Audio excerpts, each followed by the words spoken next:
And we are live. This is Dark Journalist. What a fantastic crowd we have with us already. Of course, I am joined by the lovely Olivia. Hi, everybody. And Olivia, it's looking like it's been quite a momentous week. It has indeed. All kinds of cases and all kinds of demonstrations and all kinds of Australian pushback, which we love to see the most because Australia is kind of the epicenter right now, the core, if you will.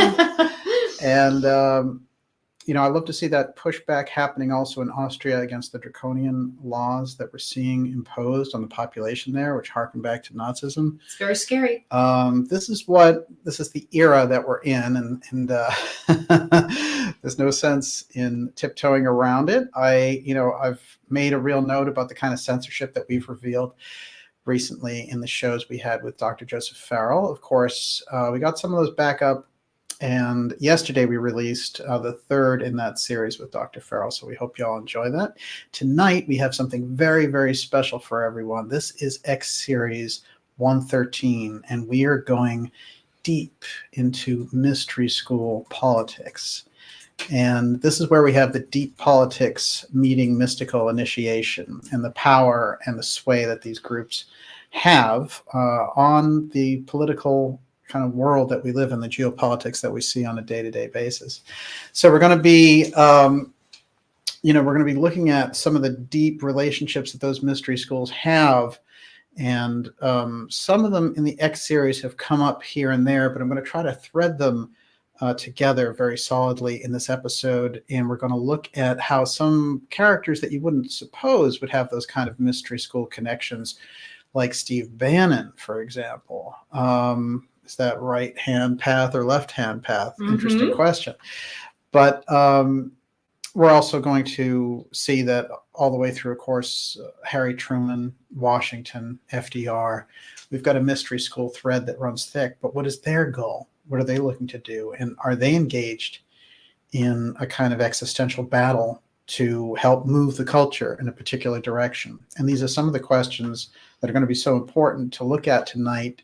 And for example, we'll see the work of Rudolf Steiner comes into this, Helena Blavatsky, and theosophy, the work of Edgar Cayce, and some of the tools that these groups and the public mystery schools have left behind for us in this era, and how getting our hands on those tools and realizing they're there for us, they've been placed for us, is going to help us with understanding the era that we in and the kind of like spiritual warfare that we're engaged in with this. Now, we're also going to be taking your questions tonight, and you can ask your questions now all through the show, and Miss Olivia is going to be putting those together in the second half of the program.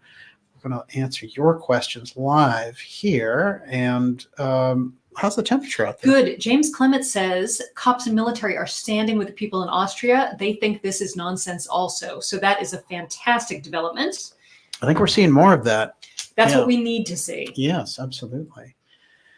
Well, what happens is you get things to a certain point, and people just start to realize that, all the draconian measures, the lockdowns, the passports, the mandates, and it doesn't, especially in America, it just doesn't look like a free country. And if you go to the UK, if you go to Europe, and you look at Australia,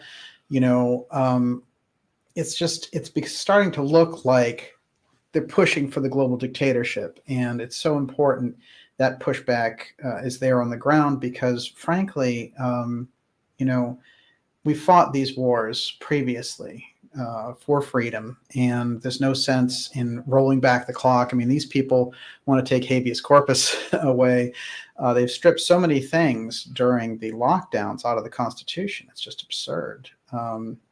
Basically what was left, maybe the Second Amendment. They took away speech, the right to assemble, freedom to exercise religion. I mean, it was just absurd. So we've been engaged with this unconstitutional process, and we've seen it in America. They've had this excuse that, we did it because it was an emergency, and we have emergency powers, which is the same as saying, your democracy doesn't count anymore. You're not a democratic republic. So we've resisted that, and we're going to see a lot more resistance on that. Someone mentioned Mick Rock there in the comments section, a fantastic photographer who captured so much of that kind of wild rock legacy from the 70s and 80s. Really good, artful photographs and stuff that he worked with. He passed away, and he was, I guess he's known for like glam rock. Yeah, primarily. But he took some great... Didn't he direct some of David Bowie's first videos? He did. He did. Life on Mars is one of them. Possibly the best video of all time. Certainly the best suit. Fantastic. But he just seemed like a terrific guy. So yeah, it's a tough one. I wanted to say one other thing in relation to lockdowns and emergency powers and the types of things that they've been trying to do and getting people to quit their jobs if they don't, kick in with the fascist rules. It's very important to, look back and embrace the Constitution at periods like this. What we have to remember is every public official, every official you see in public life, from judges to congresspeople to the president, swear to that Constitution. So the Constitution is fundamentally the glue holding everything in place. And because they're sworn to it, there is no actual way around it. What they've been trying to do is invoke the emergency rules, and this gets into continuity of government. And the continuity of government rules suspend the Constitution for a martial law scenario. And they're usually reserved. They were set up initially for a nuclear exchange with the then Soviet Union. So they built an entire underground infrastructure, and that covert infrastructure, which was originally designed for a good purpose, has now become a secondary parallel government and a governing force. And we see those forces come through once in a while in what Professor Peter Dale Scott calls deep events. And the deep events and the deep forces step in to our public overt life from this covert place for policy change. Some deep event happens, and then they retreat back to their covert place, and we are left to pick up the pieces, say post 9/11, and we got all the ridiculous restrictions and Northcom running America and things of this nature. But we've been under that September 11th emergency rule since September 14th of 2001, and every president from every party signs on to that every time there's an NDAIA. Now that National Defense Authorization Act is usually, giving close to $1 trillion to the military every year. And, in case you haven't noticed it, we're not really at war, unless you want to count the kind of weird stuff that Biden did in Afghanistan, getting out of there and leaving them billions of dollars worth of weapons. So it's very strange that is just perpetual. And actually, there's never any disagreement among Democrats and Republicans on that. They all sign on to that. They love that. So they love the power that comes with it. And we have to keep that in mind as we look for who's really doing something there in government and who we can trust and who we should give our support to. Anyone who doesn't point out the NDAA and the emergency rules that are adopted inside of it should not be supported by any stretch of the imagination. So this is an interesting place that we find ourselves in relation to this. And it all does kind of wrap into tonight's theme, which goes deep into the mystery schools interacting with the political process. Now, I don't want this to be too abstract, because it's well known that there are esoteric threads throughout politics, but nobody's really known where they're coming from. They just have kind of hints or footprints here once in a while. Now, one of the things we've done here in the X series is used X steganography. And steganography really helps, because steganography, unlike different types of system like cryptography, for example, is not underground. It's something that is right there in the open if you can see it. And it is utilized for the utmost in secrecy, because if it's seen right in plain day, those who are an initiate can take a look, and there we are. So when we get into steganography, we're in an interesting place, because we have to figure out, how do you read it? And there's a book on steganography called Well, it's by Johannes Trithemius, and it's Steganographia, and it is the original kind of layout of how this is done. And he also is doing things and building a foundation with magical rites that he is trying to get around to these monasteries because he's having these phenomenal results with them. But he realizes if they read his messages outright, that he's going to get burned at the stake. So he harkens back to a Greek tradition, a page within a page, which is the steganography, which allows, yes. I'm sorry, every time you say steganography, they take a shot. That's good. You got to get very drunk. And what happens is, when we're looking at it, the steganography becomes then a language where they're able on the inside to see it going back and forth. So as far as I'm concerned, part of the code that we cracked when we started looking deeply into this and using over 200 to 250 different references in government programs that were being moved largely through aerospace.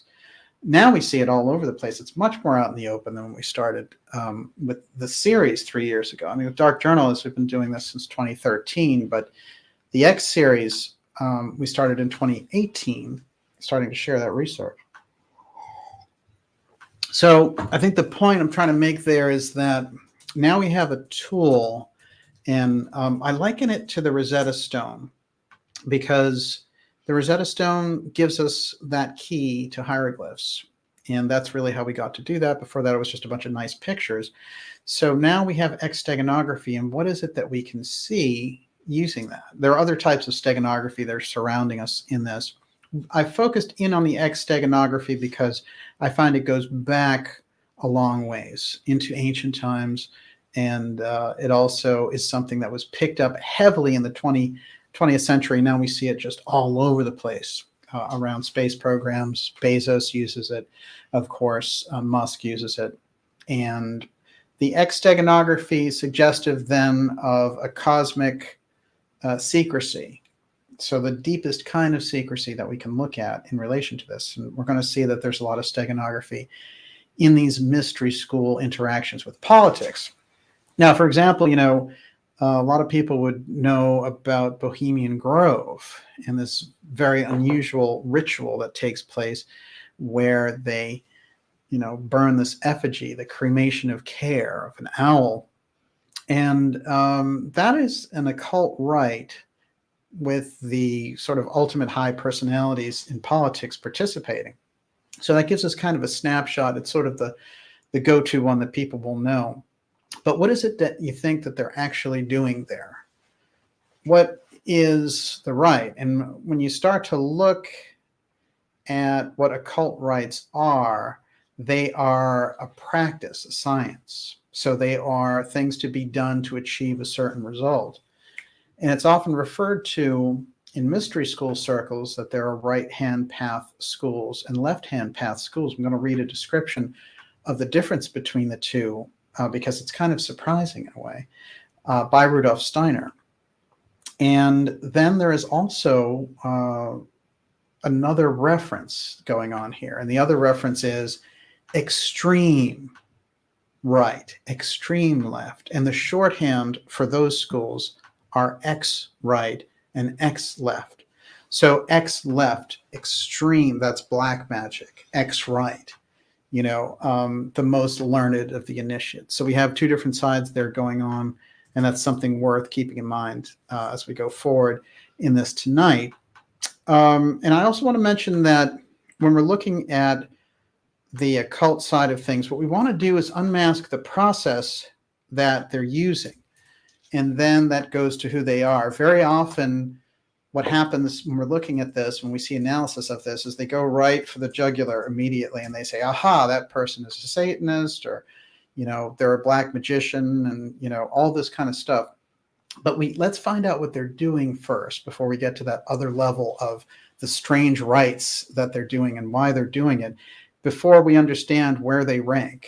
They might be just minions in a process. They might be really hardcore on the X left. or they might be something else. So we need to be able to discern it properly and not just have that kind of knee-jerk reaction. Well, that guy's a Mason, he must be evil. There's no universal system or metric to use like that. So we're going to do a lot better in understanding the mystery school, secret society influence and the pernicious aspects in particular by holding off on the judgment initially till we get a little further down the line. And, because we get all kinds of different types of belief systems when we get into this. All right, let's start with something. Monday is the 58th anniversary of the JFK assassination, a strange occult ritual in its own right, complete with the 3 tramps and strange tridents there in Dealey Plaza, and all sorts of unusual Masonic, very unusual Masonic imagery in the middle of that. A number of things came up in relationship to this. I wanted to point one of them out, which is Cuban exile told sons he trained Oswald, JFK's accused assassin, at secret CIA camp. This is particularly important because this figure is well known in those anti-Castro circles. And the fact that he would say that he was training Oswald as part of a CIA program to invade Cuba, again, throws all the stuff about Oswald being a communist and the stupid story that we have on record historically. And it also goes to the heart of the cover-up around the JFK matter, which 58 years later is just staring the American public in the face and saying, resolve this, because your whole country is getting unwound by the very same type of secrecy. I want to point out that Harry Truman, who was the Democratic president who lost Eisenhower, and then it was Kennedy who got us back on the Democratic side. But it's interesting because Eisenhower warned Kennedy that the military and the CIA were taking over, and he gave him the tools to fight that process. Truman originally resisted Kennedy because he didn't think he had the gravitas around the UFO file to handle it. And they were behind Adlai Stevenson, who had lost twice to Eisenhower. So it was a strange thing. Eleanor Roosevelt was the same situation. You can watch some of those early programs of Kennedy running in 1960, and one of his chief critics is Truman. But after Kennedy's assassination, Truman would write a very telling and really hardcore editorial for the Washington Post, and it said, basically, we need to scrap the CIA or turn it back to its original purpose. And it was written a month to the day of the assassination. And the story goes that the CIA director flew down, Allen Dulles, to talk with former President Truman. And he threatened him, you need to basically take that out of there and renounce that entire editorial and, just basically ask them to scrap it. And he said, his remarks were basically, I'm old. You can't scare me, so just get out of here. And it was funny because it was the night of the editorial that Dulles flew down to try to get him to change it. So what Dulles did was, in his public comments about it, he claimed that Truman was starting to lose it. He's got Alzheimer's. So who tipped off Dulles to go down and see Truman before it was even published? No, I think it was the night that it was published? It was published, okay. Yes. And at the time, Truman was living in St. Louis, and he recounts the meeting in one of his biographies of Dulles coming down there to get him to switch. And his aides would talk about the exchange, the actual exchange, because Truman was never going to give away that kind of secret. But the idea that Dulles, sort of confronted him and said, "You're going to have to take that out. You're going to have to take that back because, you're dissing the CIA, which you set up." And Truman's attitude was basically, "I set you guys up. I know exactly what you're responsible for, what you're supposed to be doing." And he knew what a monster they had become, and he suspected immediately that President Kennedy had been assassinated by the Central Intelligence Agency. Now, they've kept that underground. They've kept this 58 years of lock down on the records going, and the Biden administration signed on to another push out of those records, so we don't get to see them. Now, a lot of people have said in relationship to that, well, so what? You're not going to get anything in those records anyway. Interestingly enough, a little break on this. Judge Napolitano, who is famous for his very constitutional views, and they've used him on the Washington Times. Of course, Fox News has used him, but they fired him because he was too much of a firebrand and kind of leaning toward libertarian more than conservative. But he was talking with Gerald Celente recently in a podcast, and he was talking about the release of the records that were supposed to happen October 26, 2017, of the JFK assassination records from the CIA. And they had been mandated by law now in 1992 after the JFK movie came out. And we're going to have a follow-up on the Oliver Stone documentary I'm going to talk about tonight as well. But what happened in that process was, this was a law that they were supposed to come out. So enough time had passed. And, there's a lot of ridiculous things out there that we're supposed to wait, wait till 2039 to hear anything about the Pike Commission that investigated JFK. Now they have a thing about Pfizer that you're supposed to wait till 2076 before you see what, the things that they're doing. This is ridiculous. This pushing things out stuff. No, just transparency now and no waiting 70 years and, having family members die and all the rest of it while we wait for that. It's ridiculous.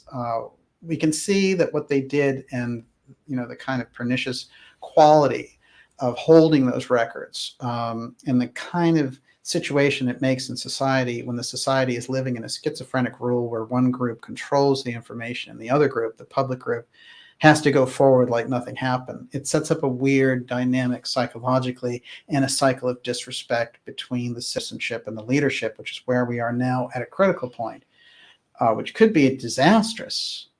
It's a complete fiasco in any case. But I think what we're looking at is with these records, Judge Napolitano was talking to President Trump at the time, and he said, are you going to release those records? And, what happened was President Trump released a little bit of those records, but that morning the CIA director came into his office, Mike Pompeo, and said, you can't do this, and I'll show you why. Now, whatever it was that they showed Trump, he said to Napolitano, I can't release it. If you saw what was in those records, you wouldn't release it either. So now that sounds very different. That sounds like there's some mechanism that was left in those records, quite possibly by the Kennedys themselves, that when they do come out, the truth would be known, or something in there is too hot to handle. And that's why those records have been so blockaded. Now, the idea that, we'll find out that the CIA assassinated President Kennedy, people really know that. I mean, even if you do surveys, 71% of people say that, the event as it's presented, the magic bullet theory and the lone assassin is bunk. So everybody knows that, even though they've been kind of brainwashed over the course of time. The question is, after 58 years, you might say, what's the point of having the records, et cetera? This is a very crucial piece of when the government got overthrown and when the establishment went to the people who had overthrown it, got their rewards, and went along with it. That's a major change in the society. And we see the echo, we feel the echo of it now. It's hanging out there as a kind of a ghost of Camelot. And it is something that around the time when we mark the assassination, those veils get very, very thin. So it's deeper than just the case of the murder. It is the entire structure going from the covert side, throwing out the overt side and taking over. And we've seen the real fruits of this now in this era and this period that we're in. So tonight we're focusing on the kind of mystical aspects of this because we want to see how the groups and the societies behind the scenes have clashed in relationship to this. But I want to say this in relationship to the anniversary coming up on Monday, where we will rerun some of the documentaries I've done on the JFK assassination and the more recent one that we did about X-Protect and the assassinations. There is a quality to understanding this information now. Just recently, it was identified that the two assassins of Malcolm X were innocent. And one of the assassins, they left the record the same way, but they removed the two and said, actually, in light of the evidence, there wasn't a case against these guys. Sorry. Now, there were some documentaries and things, again, that opened up this story and got it going and got it under the public eye. But we can see that assassination of Malcolm X happened in 1965. Okay, so that's 55, 56 years ago. Again, now we're looking at the Kennedy records, really square in the eye. And everybody knows that that assassination and the things we were told about it were bunk. So now it's time for the nation to face up to the fact the CIA went forward and assassinated a president they didn't agree with. And then when they get deep into the reasons, a lot of it had to do with the space program. This is the key, crucial element, I think, the thing that we've been able to bring forward in this program. Now, when we talk about it, we have to understand the impact of the removal of Kennedy and placing Johnson in the presidential seat and all the things that happened as a result of that. So that military-industrial deep state complex and the rule of the CIA got extended, and that's the thing that we're face-to-face with now, and it's an 800-pound gorilla. So we have to understand where it came from and also cut off its talking points by showing its true history. This is a very kind of key thing. Everyone, you're watching the Dark Journalist show. This is the X series 113, and it is Mystery School Politics, going into the deep state secret societies and their influence. We're going to be taking your questions in the second half of the program. Miss Olivia, how you doing? How would you like to piss off half of the of the audience? A lot of people believe James Files. You and I do not. Well, here's the thing about people who come forward and say I was the assassin and things like that. You know, it's that part is actually not so important. You know, there were technicians there. We've heard different versions of it. We've heard the version from E. Howard Hunt about how there was a French Corsican assassin who, you know, was paid in heroin, and he was a real sharpshooter, and he was dressed up as a policeman, and he was shooting from the grassy knoll. So there are different stories out there. So the technicians and the people around it, you know, those things are dots to be connected, and they're interesting. But the real root of the whole thing is who was behind the assassination, what were the forces that gained from it, and what were they trying to accomplish, because it was always a much bigger thing than had been reasoned for, because very often you hear things like, oh, it was, you know, over Cuba or some, you know, things along this line, when we don't really even know what the tension with Cuba was over. Do you see how blind a lot of this is? The Cuban Missile Crisis is still not very understood today. The aspects around the hot zone and the things that Hemingway was doing in Cuba and his intelligence network in Cuba, the idea of ancient ruins that are still in play right off the coast of Cuba, but not close enough to international waters. There are aspects around the hot zone and around Cuba which are not very well understood. And so when we just come up and hear explanations, well, if it wasn't the official story, it was the mafia or something like that. You know, you don't cover up records for 58 years for the mafia. If it was the mafia, they would have let that out a long time ago. The mafia couldn't do all the things that were arranged to stage a huge coup d'etat like that, including, you know, getting rid of the autopsy files and all that stuff. It's way beyond the mafia's reach. And as we know, the mafia just worked for the CIA in any case. So they don't have a lot of their own initiative around these things. And there are some very interesting and important stories, I think, on the JFK side that we're seeing. This one that came out, I'm going to read a little bit of it. Cuban exile told sons he trained Oswald, JFK's accused assassin, at secret CIA camp.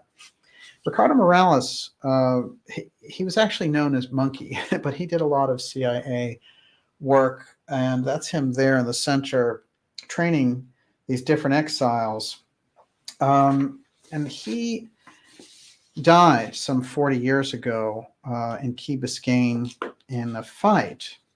And he was a CIA worker and a militant, a counterintelligence chief for Venezuela. This is a very high-profile figure to go on the record with his sons over this. But his sons came forward with the story. I'm going to read a little bit of this from the Miami Herald. So he returned to the spotlight Thursday morning when one of his sons made a startling claim on Spanish language radio. Morales, a sniper instructor in the early 60s in secret camps where Cuban exiles and others trained to invade Cuba, realized in the hours after President John F. Kennedy's assassination in Dallas in 1963 that the accused killer, Lee Harvey Oswald, had been one of his sniper trainees. Morales also told his two sons that 2 days before the assassination, his CIA handler told him and his cleanup team to go to Dallas for a mission. But after the tragic events, they were ordered to go back to Miami without learning what the mission was about. So they're sent in there in case they're needed. Once they're not needed, the original plan goes down, then they're sent back to Miami. It gives you some flavor of what the CIA was doing, moving their assassins around, just in case. The claims were made by Ricardo Morales Jr., his son, during a show on Miami's Actualidad radio. Add to one of the long-held theories about the JFK assassination that the CIA had been involved. But the claims also point the finger directly at the CIA, which some observers believe could help explain why President Biden backed off last week on declassifying the remaining documents in the case. This is important. This is a national newspaper leaning into this fact that the records are hiding that aspect, which is the CIA assassinated President Kennedy. Morales' son, 58, said the last time his father took him and his brother to shooting practice in the Everglades a year before dying in 1982, he told them he felt the end was near because he had revealed too much information of his work for the CIA to a Venezuelan journalist, and he was writing a memoir. So he encouraged his sons to ask him questions about his life. My brother asked, who killed John F. Kennedy? And his answer was, I didn't do it, but I was in Dallas 2 days before waiting for orders. We were the cleaning crew just in case something had to be done. After the assassination, they did not have to do anything and returned to Miami. Morales Jr. said his father told them he did not know of plans to assassinate Kennedy. He knew Kennedy was coming to Dallas, so he imagined something is going to happen, but he didn't know what the plan was. In those kinds of conspiracies and those big things, nobody knows what the other is doing. This is very important. In the 70s, they went to get to the bottom of this, and the House Assassination Committee ruled in 79 a probable conspiracy in the case, referred it to the Justice Department, and they didn't do anything with it, and the media went quiet on it. That's Stone's film comes out in 1991 and reignites the whole thing. So we have a schizophrenic situation here, which is back before many of us were born, you know, the Kennedy assassination took place. And some people, you know, were around during that period as well. And the government lied about it. The media assisted them. And the history books have had this thick layer of disinformation sitting on top of that story. They never talk about the fact that Oswald worked for Guy Bannister, who was a heavy-duty right-wing FBI infiltrator who was the leader of the FBI office in Chicago, and also was the guy who was in charge of the UFO file. And he's the one who gave the X designation to all those UFO file searches. So it's a really weird story when you get around Oswald, especially since he thought he was going to work for NASA. That's what he was telling all his friends before he died. So they were saying, hey, you know, do this one last mission and then you're going to go work for NASA. So there's so many kind of strange things around the aerospace piece of this. And then if we don't get that, it gets very difficult. As you know, on this program, we've had the Watergate lawyer, Douglas Caddy, come forward and say that E. Howard Hunt, who was the top CIA spy in that period, said Kennedy was assassinated over the UFO file. That's him talking with his friend in private, right? So that's not some sensationalist story or a book or a movie deal. That's a private conversation. So why would the top CIA person say to the lawyer for the Watergate 7, who was his best friend, that Kennedy was killed over the UFO file? The alien presence. Exactly. Mm-hmm. So, these are the real ways we can get at this question. And the question is so in our face right now because what's happening is we're seeing the CIA trying to take the lead role on UFO disclosure after hiding it from the public for over 75 years. So where does that lead us? Well, look, there's a major case in Poland going on right now in relation to the CIA torture cases during the Bush administration. And the case itself is truly horrible. I mean, I can't even go into some of the details, but basically, I will say that the man involved who was tortured by the CIA was, this guy under CIA orders was raped, and he was left in a walk-in fridge. He was starved. This is what the CIA is capable of. And they're trying to withhold the records in that case, which is over there in Poland. And their excuse is, we're still at war. And then, they rifled the question over to the CIA, who are you at war with? And he said, the Taliban. We just gave hundreds of billions of dollars of armaments to the Taliban after giving them Afghanistan. I didn't know we were at war with them anymore. Isn't that the whole purpose, that we got out of there because we're not at war with them?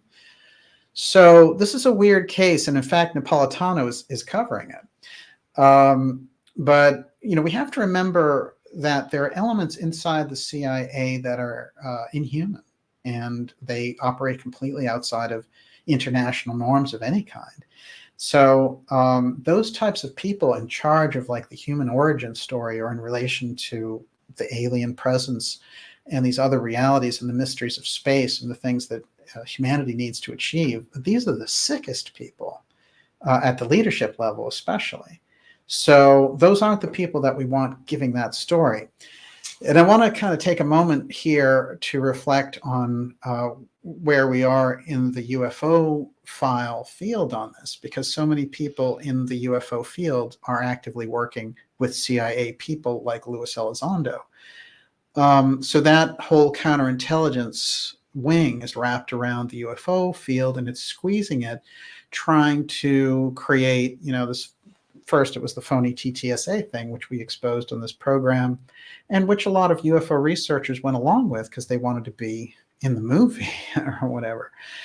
And, so you have a lot of people kind of talking out of two sides of their mouth on this. And I think what needs to be asked in relation to people who cover the UFO field with any degree of serious, scholarship is there an ethos?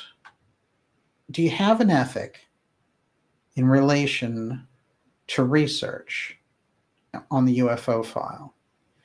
Is there an ethic, or is it just anything goes for a History Channel special or something like that? So, to the people out there, and some of them are obvious, Knapp and Dolan and these types of people who've gone along with that CIA narrative, who've gone along with Elizondo and DeLong, after we pointed out very politely, but very strongly, that there were over 100 years of CIA experience on the board of TTSA. It has to be asked, do you want an actual ethical field in relation to research? There's always going to be entertainment-driven stuff, and we come to expect it. And, anybody who does their own research, that's what they're about, and, let them have at it. But in terms of the field, are you going to bring the Central Intelligence Agency, who are guilty of running afoul of international norms, the law, and, the human, any kind of human rights respect around the world? Are we going to bring that ethic into this type of research, or is it just going to be like anything goes? If Lou Elizondo shows up with a story and, Fox News or CNN wants to cover it and you want to be in the movie or something, so do all your ethics go out the window? So it needs to be asked and answered, and if people just want to be on an entertainment carnival bandwagon, then they can be carnies. But I think that kind of split in UFO research is important. And I'll tell you why it's important. It's not just for those of us who are interested in the UFO file, because, we have now Kristen Gillibrand, who is the senator from New York, And she's brought forward these proposals saying that we need to adopt this UAP office inside the Defense Department. And we've seen these stories. They're trying to build up things of an infrastructure for a UFO threat. They want the funding for it. They want to build armaments in relation to it. And I believe the final goal is to create a huge alien false flag with the whole thing. So it becomes a more important question than it was, say, a few years ago. And I think the people who have studied the subject owe it to their audience to say, I have an ethic when it comes to this. There's an ethos around the research of this, and we won't let CIA people invade it with false narratives, even if they come in with big money and dumb TV shows. So I think that this is a crucial place, and I think the audience should demand that kind of respect. And it's a very simple zero-sum game. No CIA in the UFO field. It's pretty simple. And I think the ethos that can come out of that can change and transform that entire field. And it's a crucial step forward. I'm going to read Kirsten's little recommendation for the National Defense Authorization Act. And it is unusual. It's quite a watermark, but I think it gives us the chance to really reflect on these things. Everyone, you're watching the X series. This is episode 113, and we are going deep now into the mystery schools and their impact on our elections, our political process. We're going to be taking your questions in the second half of the program. And I'm going to do some of these CIA pieces on the UFO file here. I'm going to read this. What do you got? Eva Maori wants to know, could the CIA have been infiltrated by the alien presence to which they must answer to more than our own government? This is a very deep question, which is, are you looking at an off-world civilization infiltrating our political process?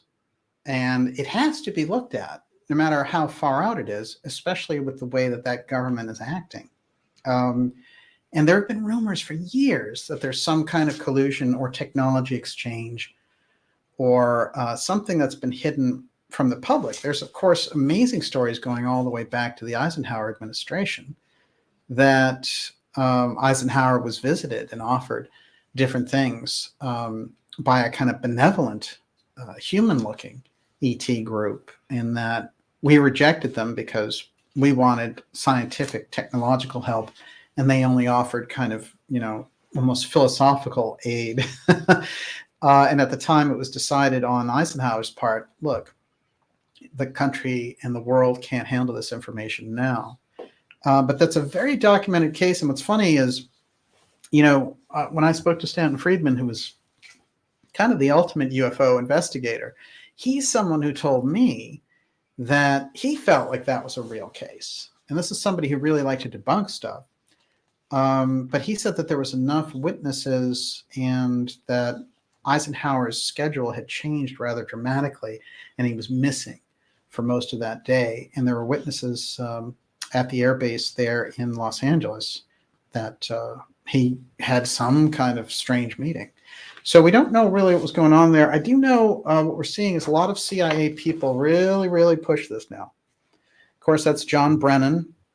And Brennan is like, it's a very interesting game that he's playing, because he's saying, former CIA director and drone king for Obama, he's saying the government needs to come clean on the UFO thing. He was in the government. He was Lou Elizondo's boss. He could have easily released those files, or he could talk about it now. What did you see when you were there, Brennan? But he won't, because this is part of the theatrics of the entire situation. His deputy CIA director was Avril Haines. And there she is now. She's the director of national intelligence. And she's saying, those, it might be aliens that are buzzing our Navy ships. This is part of a program. And the program is getting very obvious. And it's all about taking the UFO file and using it as a threat meme and getting the power and the finances as a result of that. It's run out of the CIA, and it has connections in the DIA and other aspects of the military. But the CIA is the home of this, and we saw a lot of it with the Mellon Elizondo op, which rolled into the UFO field, as I pointed out, and was not called out except by me and just a few individuals. Everybody else was playing that, Lou game.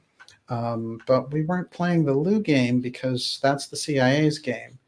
And those are exactly the opposite kind of people that you want around this part of the story. Okay, let's go here. Politico. This is urgent. Bipartisan proposal for UFO office pushes new boundaries.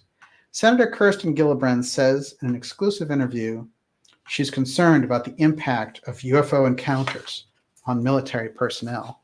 There she is. Kirsten's the new lead voice on this, along with Averill. They've decided to put some women forward on this because the men really weren't doing so well. The Elizondos and the Mellons, they were getting pretty far, but they decided to just fatten them up with book contracts and movie autobiographies. Now they want a different approach. They want to see, can we kind of make this digestible to millennials? I thought it was interesting that the person writing this letter, this article, is Brian Bender. And Bender was the one who snuck through the whole phony TTSA story in the first place, not double checking the sources. And all that story fell apart rather dramatically. People like John Greenwald and others looked at it, and it just didn't hold up.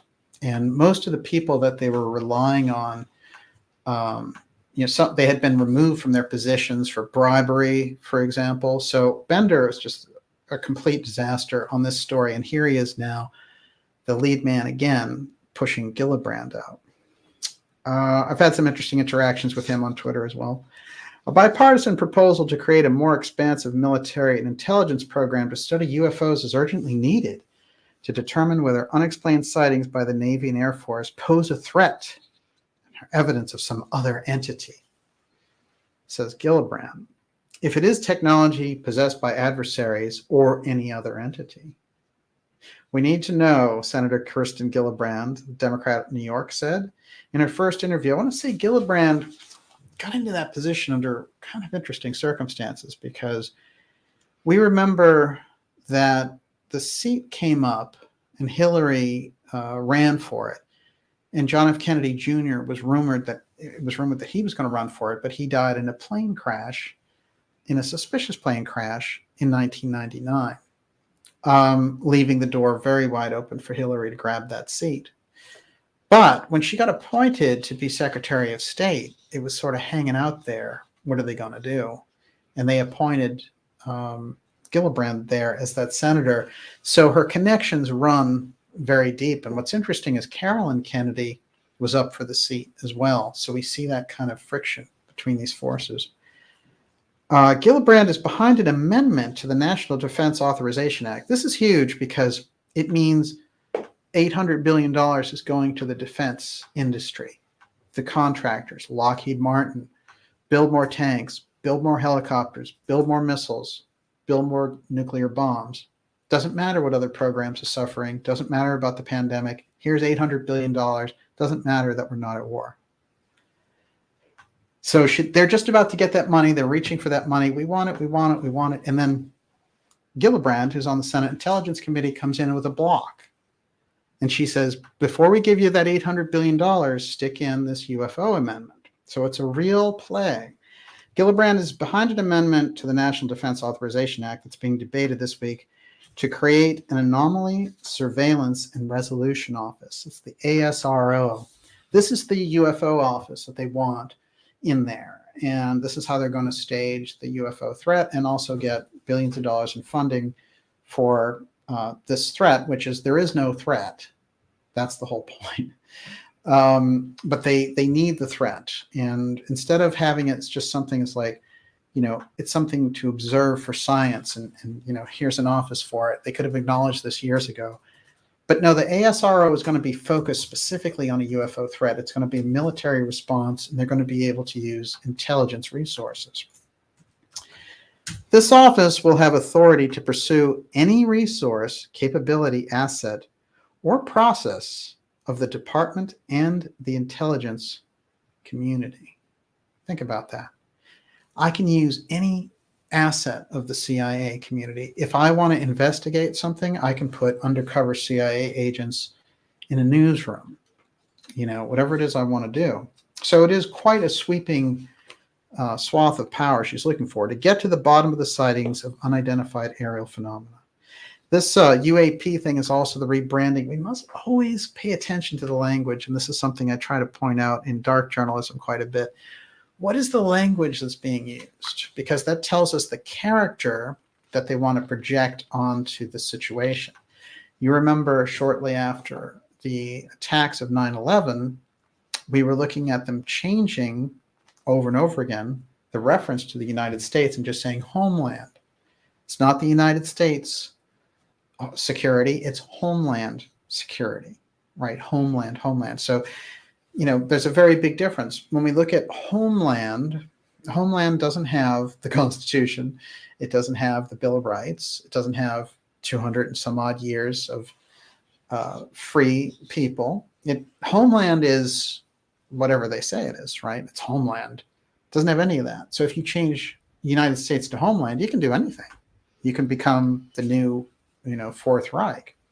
So changing the term UFO to UAP is part of that too, because they're saying, okay, the UFO thing and all the research that people did against us, none of that matters because we're calling it UAP, so just forget about that. And by the way, we'll roll our own ops out there and spend millions of dollars promoting them, and we'll give those bozos book deals and TV deals. And, the UFO community and people will bow down to them and all the rest of it. So this is a very kind of sick game. But what's happening, and what I think the responsibility with us on the alternative side, the alternative research side, it's very crucial. Because what's happening is in the mainstream media, these things are getting reported now. So we're in a different ball game. And we can't allow the CIA to take the narrative over from the people who know better. And who can warn people who aren't into this subject and are just learning about it for the first time, how much the CIA is lying in relation to it. So it's just a crucial aspect, and we're not going to get very far until that part is opened up. Okay, I'll read a little more from this. It would also require regular public reports about sensitive topics that until recently were considered to be on the fringe, including whether the government has any materials from the incidents of UFOs or data on any biological or health effects linked to any encounters. Okay, they've had this research now at least since 1947, probably since the First World War. But, just granting from all the sightings and everything else. So the CIA has had that for 75 years. They haven't done anything about it. The government hasn't given any of that up. And then suddenly they want to create their own version of it. Like, oh, look, we found an alien.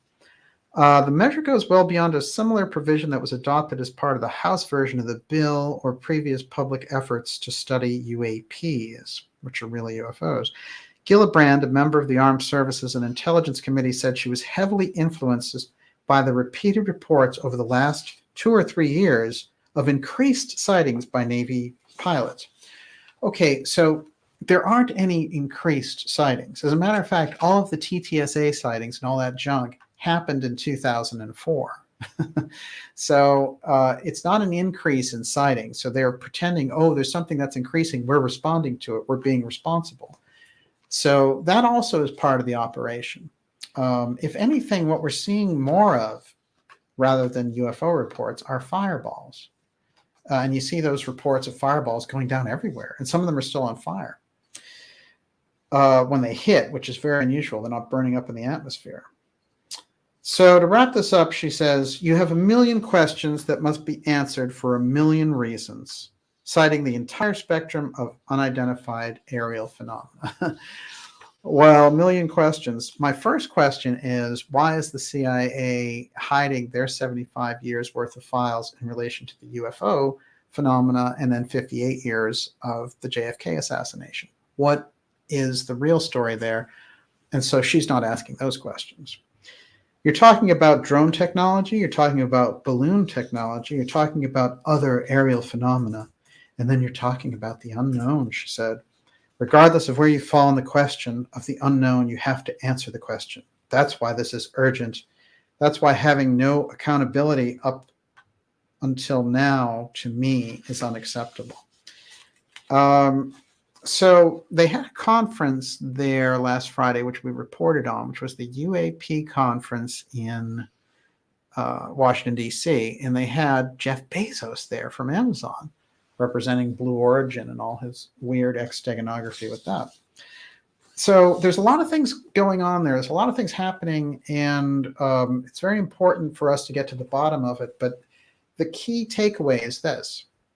Just like the CIA aspect we're warning about in relation to obfuscation, the JFK records, 58 years of obfuscation of their role in his death, and also why did they assassinate him?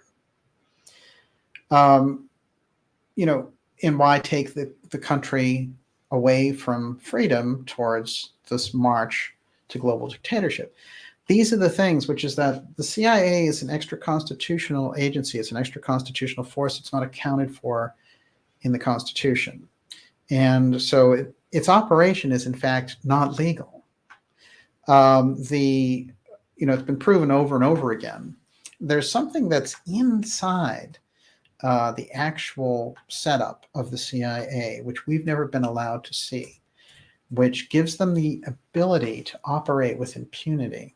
And this was the beginning of the trouble with the Central Intelligence Agency and why we went through a succession of presidents.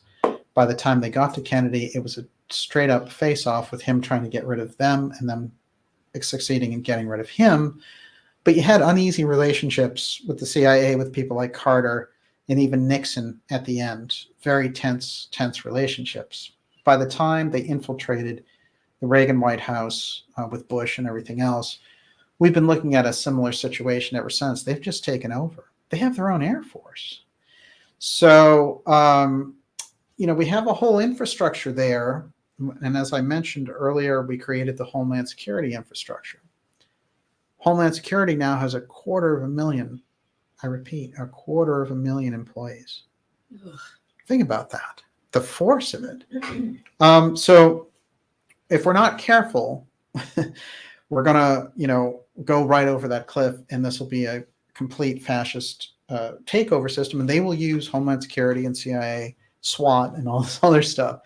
So this is why calling this out is very important, but we get a unique opportunity, which is people in the alternative research field know the UFO file very well. The media doesn't. They're responding to the stimulation that they get from the CIA. Frankly, most people in the media are too dumb to know anything about the UFO file. Or they're CIA themselves. A lot of them are. On assignment. A lot of them are. And this is an interesting thing, though. You can have people who are technically smart about journalism, people who have, good degrees and a good idea of how to report stories, but their world vision has been dumbed down so progressively that they didn't grow up understanding the UFO thing. And, it was left in the realm of like the X-Files and that kind of thing. So it was good entertainment. What we do have on the alternative side is a unique opportunity to present the information that we have. And the first thing that we can do is develop an ethic of throwing the CIA out of the field. So Elizondo, you're out of there. Chris Mellon, you're out of there. These aren't people that are accepted in the search for the truth because they're counterintelligence people. And that means that they've been trained to lie. This is what they're professional at. So when we look at the work that they've done for 25 years, that's where they're coming from. They're the best liars that money can buy on the counterintelligence side. So we don't let people like that lead. Avi Loeb, for example, was supposed to be this independent professor at Harvard. Right over here, he comes out of the Israeli version of the CIA, incidentally. But, a lot of people do in Israel, so I don't hold that against him. I'm just saying it's an interesting point. And I'm sure he'd have a very interesting conversation if I were to sit down with him. However, the Galileo Project, which is the program that he put together to study the UFO file, was supposed to be a scientific endeavor. Last week announced that they're adding who? Counterintelligence, CIA Lou Elizondo, and counterintelligence Chris Mellon from W. I mean, those are military intelligence people. And that's not how you get to scientific answers. Those people are looking for certain types of answers. And their job is to snow the public. That's what they're good at. That's why good counterintelligence agents are invaluable, because that's how you fool an enemy, And in this case, the enemy is the American people. Everyone, you're watching the Dark Journalist Show. It's X113. We're going to dive now into Mystery School Politics. But this is a real big key with it now. What do you got? I just wanted to quote Mr. Igshin, who says, "We have a planet run by the best liars money can buy." Yes, but we shouldn't get down because of that, because a lot of this is coming to light. And so as much as we can acknowledge this issue, I think it's going to give us the ability to want to go forward even more, to say, okay, well, what are they hiding? And that's how we're going to use, in a kind of jujitsu move, we're going to use their stonewalling to arouse our own curiosity to be an unstoppable force. So I definitely can appreciate that. You got anything else? Yeah. Okay. So this is sort of going back to the beginning. Dan from the Hills says, what was JFK's problem with the CIA? Why did he want them disbanded? Well, there's a lot of interesting things going on there. First of all, when President Kennedy got into office, he was shocked by the amount of things that they were doing outside of the law and outside of presidential control.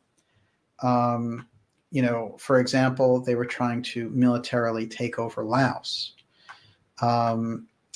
There was a CIA attempt to overthrow General de Gaulle in France.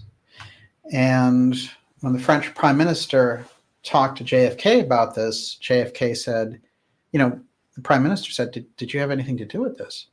And JFK said, no, but I'll tell you something. I don't have control over that wing of the CIA, and that worries me a lot. I'm trying to, get a handle and somehow dismantle them, because whatever it was that they did participating with the people who tried to overthrow de Gaulle was outside of my control. So he was admitting to another foreign dignitary that the CIA was operating as their own government. So this is the situation that he walked into, which is something that had been allowed in the waning days, really, of the Eisenhower administration. And they had taken a number of shortcuts to power. For example, the situation of overthrowing Mossadegh in in Iran, and also in Central America. And a lot of those things about banana republics is because, we were putting in these little propped up dictators. And in those situations, we were causing duly elected democratic governments to be overthrown because they weren't doing the things that our corporate masters wanted them to do for America's strategic interests. There were other ways that we could have handled it, but as soon as these people went off on their own, we decided, we're going to pull out the rug from under them. And that's how the CIA operated under Eisenhower, but it got worse, and especially as Eisenhower got older. It's interesting, one of the things I want to point out in relation to some of these mystery school things that we're talking about is a lot of it is obvious as well, which is, Truman, for example, was a 33-degree Mason. And he was somebody who came into the office on this level under Masonic control. Henry Wallace, who was meant to be president as as FDR's vice president, got thrown out just 3 months earlier. And he was going to join that ticket. And then some very strange shenanigans made sure that Wallace wasn't back on it. Wallace and FDR were like that. So we can see that there's this influence there in the government working behind the scenes. The question is, why were they looking for Truman as opposed to someone like Wallace? They were both mystically trained and deep in these orders. They were both Masons. But Wallace had something which Truman did not, which is that Wallace came out of the theosophical tradition. He was a member of the Theosophical Society. He also he had been the agriculture minister for FDR, and then he became, in 1940, his vice president and was VP for 4 years. One of the interesting things that he did with his theosophical knowledge is he reestablished on the back of the dollar bill the original seal of the United States. So all this thing about the pyramid on the back of the dollar bill, that's all Wallace going back to when we were founded, bringing that imagery forward. He did other things, for example, getting FDR interested in the work of the mystic Nicholas Roerich, who was this artist that he would send off in these expeditions and talked all about Shambhala and the masters guiding the earth. And, you know, this gets into the whole kind of white brotherhood group there that is moving the culture forward a little bit behind the scenes and, you know, helping from a distance, also called the masters of wisdom in some traditions, the ascended masters in the theosophical tradition. There are letters between Wallace and FDR where Wallace is saying, hey, you know, the masters are guiding us to this moment. And there's all this talk about masters in communications between a VP and a president. So who are the masters here? This is very interesting. One of the things I've pointed out about Henry Wallace, and I have some interesting shots of him actually. He's somebody who I think is very special because he comes out of a special wing of theosophy, which is the Halcyon Temple wing. And this was the original John Judge, Catherine Tingley wing, which maintained that kind of Western esoteric character. The Besant wing tried to take over the American side as soon as Judge died, and Judge was one of the original founders, along with Emma Britton and Helena Blavatsky and Colonel Henry Olcott. But theosophy has to be understood as a deep mystical force that becomes a political force. How political would they get? Well, you remember Gandhi? You know, India's independence, they were behind all of it. They were some of the major forces behind Irish independence as well. So theosophy is a little bit different than, you know, people who are just contemplating things and form a meditation society. I mean, many of the things that they brought with them and that we see today, meditation, yoga, past lives, psychic experience, these are all things we get from theosophy becoming public, as it were. But they were very, especially Besant was very politically motivated and got into a number of political situations, as we're going to see. Can I throw you a crazy question? Yeah, oh yeah. In theosophy, what is their understanding of why we are here in the first place? What's the purpose of incarnating here on Earth? Well, I mean, the mystery schools in general have it that, you know, we're divine beings and we're all at a developmental stage of matching our spiritual consciousness with our physical consciousness. And, you know, we're part of a cosmic ray in theosophy. So, you know, that's kind of a shorthand way to explain that, which is they see us as spiritual beings with our counterparts, our mental bodies, mental emotional bodies, and physical bodies. And they talk about our astral bodies, which are the things that we project, and our etheric bodies, which is a physical, actual double, but it's an energetic body. And when you get to a certain level in theosophy, you can see people's etheric doubles, in fact. And a lot of them who become psychic diagnosticians, for example, they can look at somebody and say, oh, you know, I'm seeing something that looks like electricity around your shoulder and the person has a neck problem, you know. So they can see these inconsistencies in the psychic form of the individual. Edgar Cayce, for example, could see auras, and he would know when people were angry, they would flash a red aura, or if they were teachers, they would radiate blue, you know. So these were just things in the color spectrum that represented who they were. With Cayce, it goes particularly deep, and I want to say that Cayce is probably one of the most exceptional in this regard, which is that Casey could see not only auras, but he could see the previous lives of the person in the aura. So he was looking at somebody, seeing a movie of them as like, in India or something in a previous era. So it's a very deep level. But what Casey could do in trance was he could mentally lift out of himself and diagnose anyone. So if he was in Virginia Beach giving the reading and someone else was in San Diego, he could mentally go there and pick up and examine them with his consciousness.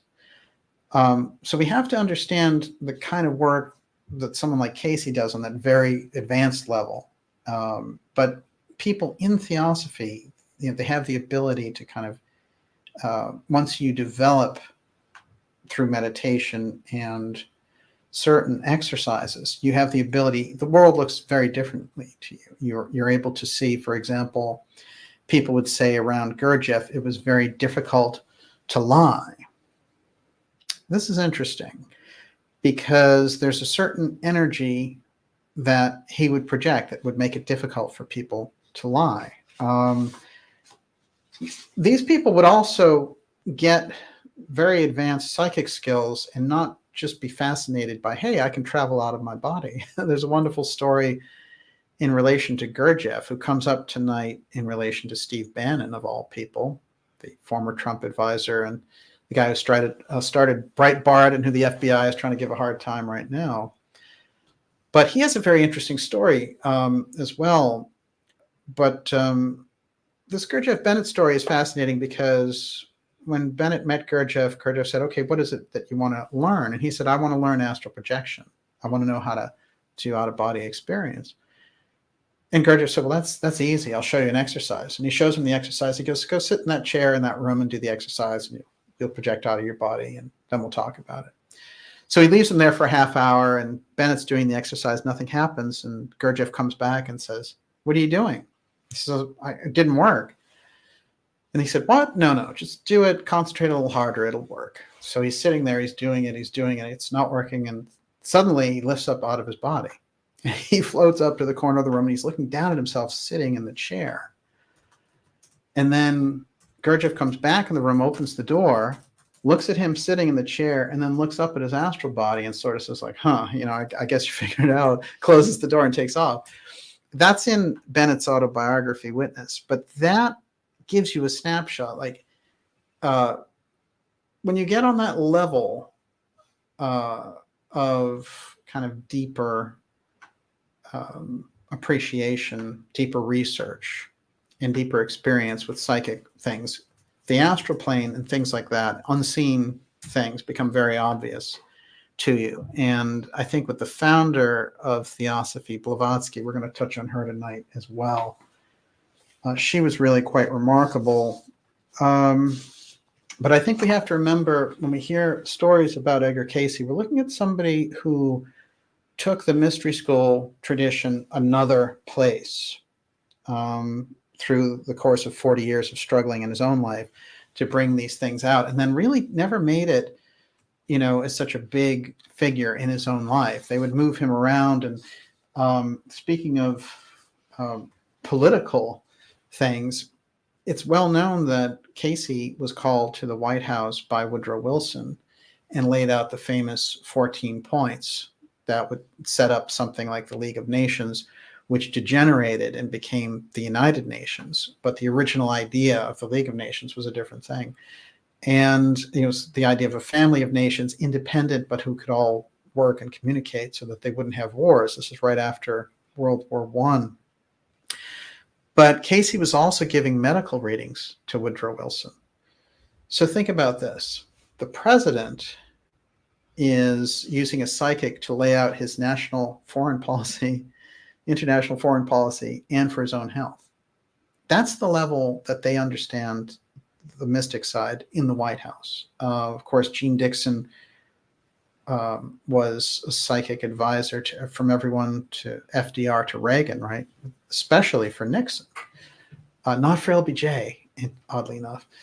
But so, these people have their Svengalias, they have their Rasputins hanging out there, and we just don't hear very much about them. I want to go back to Wallace for a moment because I think we need to understand Henry Wallace if we're going to understand mystery school politics at all. Because Wallace is somebody who, as I said, was from the Halcyon branch of theosophy. And that Halcyon temple was an intentional community set up in California. And the idea was they were going to be this progressive wing. They were going to be scientifically adept, and they were going to lead a new society. They were going to build a new society. All of these groups associated with Gurdjieff and anthroposophy and theosophy go to California. And you'll find them, they pop up in Ojai, and they pop up in these different places, Carmel. There's a big move. It's like it's a great understanding that the westward move was the major psychic mystical move that was happening in that period in the late 1800s into the 19th century, into the 20th century. And it's interesting, too, when we look at it, because when we look at what a disaster California is now with the mismanagement and the horrible leadership by Gavin Newsom, and we think of the great promise that it starts off with, and with these spiritual groups trying to use California as that base, still trying to raise that vibration, it really makes you wonder what went wrong there and the types of things that were going on. But Wallace is somebody who uses influence with FDR to really try to move him towards policies where he embraces these aspects of theosophy and this kind of extra mystery school piece. He's also somebody who is very conscious of labor. He wants these labor movements to be supported. He's also somebody who's very conscious of farmers. When he was in the agriculture department, he helps the country come back from the Great Depression. He has a great respect for the land because his family owns farms. So he's an unusual figure. By the time we get to him running for a second term with FDR, that's where problems start, because he's going to be on that ticket and everyone knows that FDR is going to die pretty soon. So this is the 44 election. FDR is going to get in, but he's raging war and he's maintaining a war against Hitler and the Japanese. So it's really taken a lot out of him, and everyone realizes, just like we kind of look around at Biden now, Stepford Biden, he's not going to last very long, let's face it. But by his fourth term, FDR is showing those signs. And so whoever's going to be his vice president is in. He's the one. And a lot of people, by the way, are realizing that Kamala Harris cannot handle this. And they were talking about replacing her with Pete Buttigieg, which is hilarious. Let's just call him what we call him. Buttigieg. Well, the interesting thing about him is he was a mayor. I don't even know how they're thinking about this guy being a president. It's bizarre. And he's done a terrible job as a transportation secretary. He's the only one. Because they love the optics. Right. It's exactly that. But they know that Kamala can't handle that. In the beginning, they thought, hey, we can train her to do this. Okay. But she's steadily, gone down. Her poll ranking is 28. Biden's is 34. And that's Quinnipiac. Those are people who like Democrats.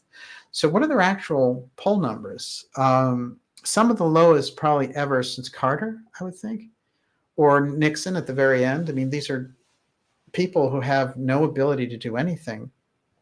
So how these bills, these spending bills for trillions of dollars are getting passed, that's the Republicans helping them pass those bills. Whoever those Republicans are should be challenged in a primary and rooted out in relation to this.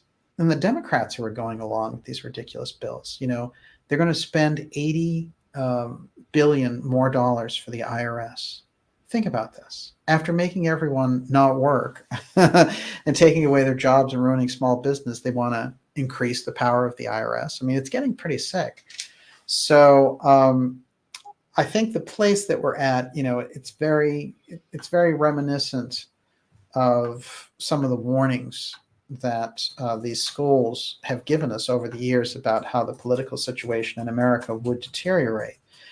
Now, one thing I want to point out is that in Rudolf Steiner's work, Anthroposophy, and of course Steiner is the Austrian mystic we've covered many times on this program, He's the one who invented the Waldorf schools, biodynamic farming, spiritual science. Incredible legacy. And was not ashamed to come out and give us information about Atlantis, speak about reincarnation, talk about cosmic beings, the eighth sphere, Ahriman, dark astral forces. This is somebody who combined his kind of Renaissance knowledge as an individual and a scholar with his mystical vision. So really, I think in Steiner, we get somebody who is someone that is probably the most scholarly of all the mystical people that have ever come out, which is why his information is such a conundrum for the traditional academics and traditional media who try to take him down. There's a number of those things that are going on now. But Steiner said that we would have an opportunity, and he said it in 1920, in 100 years, for anthroposophy to thrive, for theosophy to come through that window and thrive. There was an opportunity there that got rerouted because of World War I. And he felt, frankly, that anthroposophy and the mystery schools had failed at that point because they had failed. You can imagine being around World War I and thinking, oh, we're trying to put these spiritual precepts out there and we're failing. One of the things that Steiner did was he released all of his secret lectures. And some of those secret lectures contained information about the eighth sphere, information about Ahriman, which were previously just held by anthroposophy students. So this is part of an effort, again, to release that information to the public. Steiner tells the story of, and this is a crucial thing for us to understand, the mystery school. So I'm going to give us a little setup here and show how that transfers to our 21st century politics situation. So you get around 1840, and the mystery schools realize that the scientific materialism coming out of Germany are going to turn humanity into kind of a robotic and spiritualless. They were going to basically remove the spiritual side of the individual's life through the industrialization and the technology and separate it so that the individual would become coarse and become, only half of what they truly were. So looking at this situation, some aspects inside of these groups said we have to let this information out. But so many of the mystery schools were used to holding those secrets and fearing what mankind would do with them, as they had done in previous eras, misusing the information, that they said no. There was a great struggle over it. And what's interesting is Steiner describes how Blavatsky becomes the trade-off figure in this wonderful book, Hidden Aspects of Occult History. I do want to read a couple of things from this, and then we're going to jump from there into these other aspects of 21st century orders and get into this Bannon story. And then we're going to take your questions. Okay. Before I jump in here, if you got anything? I just really like this quote from Schmuckles XRP. It's a good time we are in. The true colors are being shown. The masks are coming off. It's the opportunity of a millennium to swing at the pitch. Are we going to punt or hit it out of the park? Well, look, if you're going to use baseball metaphors, I'm going to bring up Satchel Paige and Mars, which we did in the last episode. And I want to point out that there's more coming out about Biden's steganography about using Satchel Paige to refer to Mars when talking to the Pope and all the rest. So keep that in mind. Everyone, you're watching the Dark Journalist X series. We are here on episode 113. This is Mystery School Politics. We're going to be taking your questions in the second half of the program. I wanted to mention, before I jump into this quote, that there's some weird things going on. The mainstream media is either paying attention to or attacking the mystery schools, which is a very disturbing trend. And part of these things that we see them kind of roping it in, they're trying to combine aspects of these mystery schools with groups they have nothing, and I mean nothing, to do with. And they're trying to say, oh, like so-and-so is fascist oriented, or this comes out of the Nazis, or whatever. They were trying to say that theosophy came out of Nazism. And it's ridiculous, because theosophy comes, if they just did even a half-inch deep research, theosophy is from 1875. And the last time I checked, Nazism is around in the 1920s. Okay, so let's get real. But I'm going to show you a couple of odd things here. One is my first encounter with Steiner education was some years ago. Why are Steiner schools so controversial? And this is part of the kind of hit job series they've been doing now steadily for about a half dozen years against anthroposophy, and in particular the Waldorf schools. And we're seeing a massive amount of the teachers from the Waldorf schools and the Waldorf schools themselves really objecting to the mandates and the different things that are coming up. They're not going for it. So we're looking at a huge clash there. And their discrediting campaign, they realize that the Steiner aspect is a really big problem, because if they give it too much attention, people will become curious about it. So the only thing they can try to do is wrap it around some kind of, it's got like a fascist thing. You know, he was Austrian after all, when he was a target of the Nazis. In fact, it's well known that the Nazis saw him as a competitor mystically, and they destroyed the Goetheanum by burning it to the ground.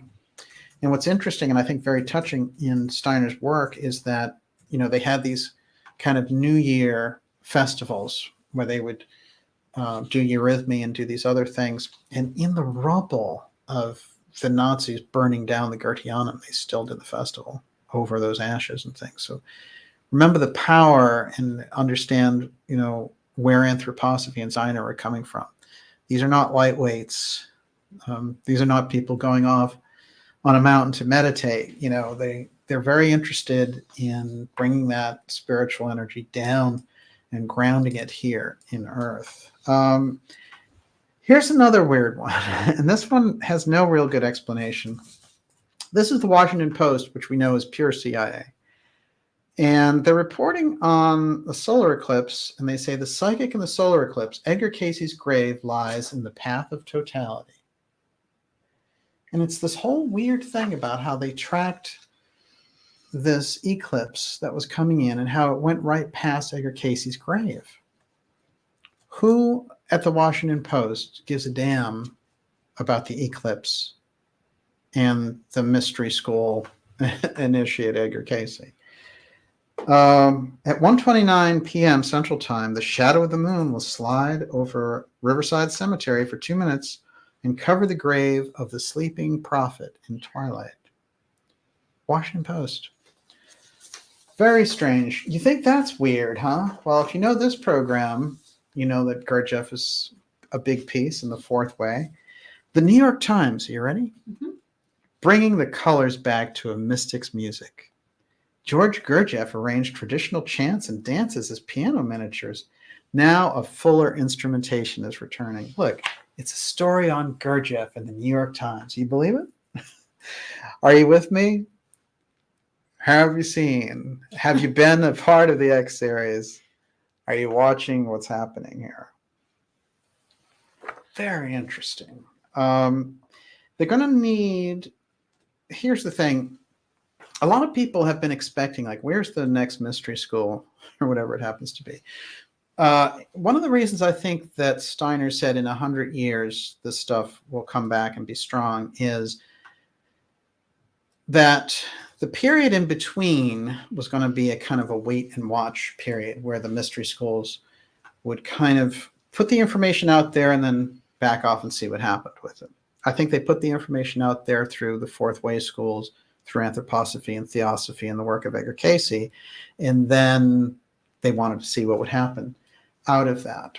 I think that the step that's necessary is to absorb the mystery school information that's become public and integrate that into the society that we have now, including the threefold social order that Steiner talked about. These things, when you look at it, are why, you know, this deep state is going crazy trying to get their hands on these different narratives that belong to individual study. Because as long as the mystery school information is out there, these guys don't control it. They need a way in. That's why you're seeing Washington Post cover Cayce, or the BBC do hit jobs on Rudolf Steiner, or the New York Times caring about Gurdjieff's music. You know, I mean, frankly, it's bizarre because they've done nothing but really kind of used these people as punchlines over the years and portray them as eccentrics and freaks. Well, now they love the UFO file. Now they want to control the Atlantis subject. Now they want to bring these things under their umbrella because this is the level that the CIA is at. They need the control. They need the level of control. And it's not just the CIA, but the CIA has the biggest hand on the media, and we need to keep that in mind. Everyone, you're watching the Dark Journalist X Series 113. I want to remind everyone, with the intense censorship we've been facing lately, to go to the darkjournalist.com website and sign up for our newsletter. That's a free newsletter, and it's going to keep you and I in touch. Basically, about once a week, you're going to be getting an email from us on this and just telling you incredible interviews that we have coming up for you and some very special events that we're going to be filming for you with some fascinating guests for late in November, early December, and into the new year. So make sure you're part of that. And we definitely appreciate your support. Okay, Miss Olivia. And you got another video taken off of YouTube. True. Well, now remember we had part 2 and part 3 of Dr. Farrell's episodes taken down, and then we came back and did a live version of those, and that stayed up, thank God. And then last night we released part 3 of the Dr. Farrell's interview, but then they went back and took down a Fitz interview. This thing was like from last February. And it was the Fight for the Future video, and it gets into the biofascism and things of this nature. But it didn't, I mean, again, it had no reason. The original reason for the Farrell videos, which we talked about, was so funny, was they claimed that we were impersonating a historical event, which I find it's not even a good excuse. And this one was, I think, a little more, like, it was medical misinformation. Yeah, right? well, they were saying, oh, you're dangerous. So we seem to be now in the kind of tightening gauntlet in relation to that. But as I said, if we have that connection one-on-one with each other, I'll broadcast from an iPhone when you get right down to it. So with that kind of, kind of getting together with you guys on this, when you're part of the newsletter, we're kind of getting outside of the realm of the platforms and the different types of agendas that they have. And our conversation's getting edgier and edgier in relation to this. And they're going back now and finding things to take down. Particularly Fitz is like right on the bullseye. And now, of course, Farrell. But Farrell's work was concerning Mars. So I think that we're going to be starting to run into Mars censorship, believe it or not. So we're in a weird, interesting situation. And I know that Gigi Young had a video taken down recently about King Arthur. It's crazy that anybody would go after Gigi. Think about it. So, right now is a great time to get behind the work that we're doing. Of course, Dr. Farrell's work, Gigi Young. I mean, the people, this is one thing, a point I really enjoy making, which is with all the incredible things that are happening, I can tell you this, we have remarkable, and I mean remarkable people who are here and are working. When I see RFK Jr. and Children's Health Defense, the work of Catherine Fitz, Alana Freeland, Gigi, I mean, we've got some phenomenal people out there, and this is the time, as Fitz said, we need to support our army and our army of the people on the front lines getting the word out on this. So we really appreciate it. But wow, the censorship, the gauntlet around the censorship, we're heading directly into it, and you can feel it. But remember, it's coming in relation also to the mystery school aspects. They're going after the mystery schools one way or another. They're trying to co-opt the memory of it, or they're trying to tear it down, in the case of Steiner, for example. And I have something like 8 articles, which are big takedowns of the Waldorf schools and saying, how can children learn this, and things of this nature, because they're particularly focused on children right now, which I find quite fascinating indeed. Okay. Here's Steiner's explanation about this compromise between these different mystery school groups about letting this information out before scientific materialism just took over. And it was a fast process. They did a snapshot from the 1840s into the 1940s and said, by the time we get to the 1940s, we won't recognize humanity. All their spiritual inclination will be gone if we don't do something.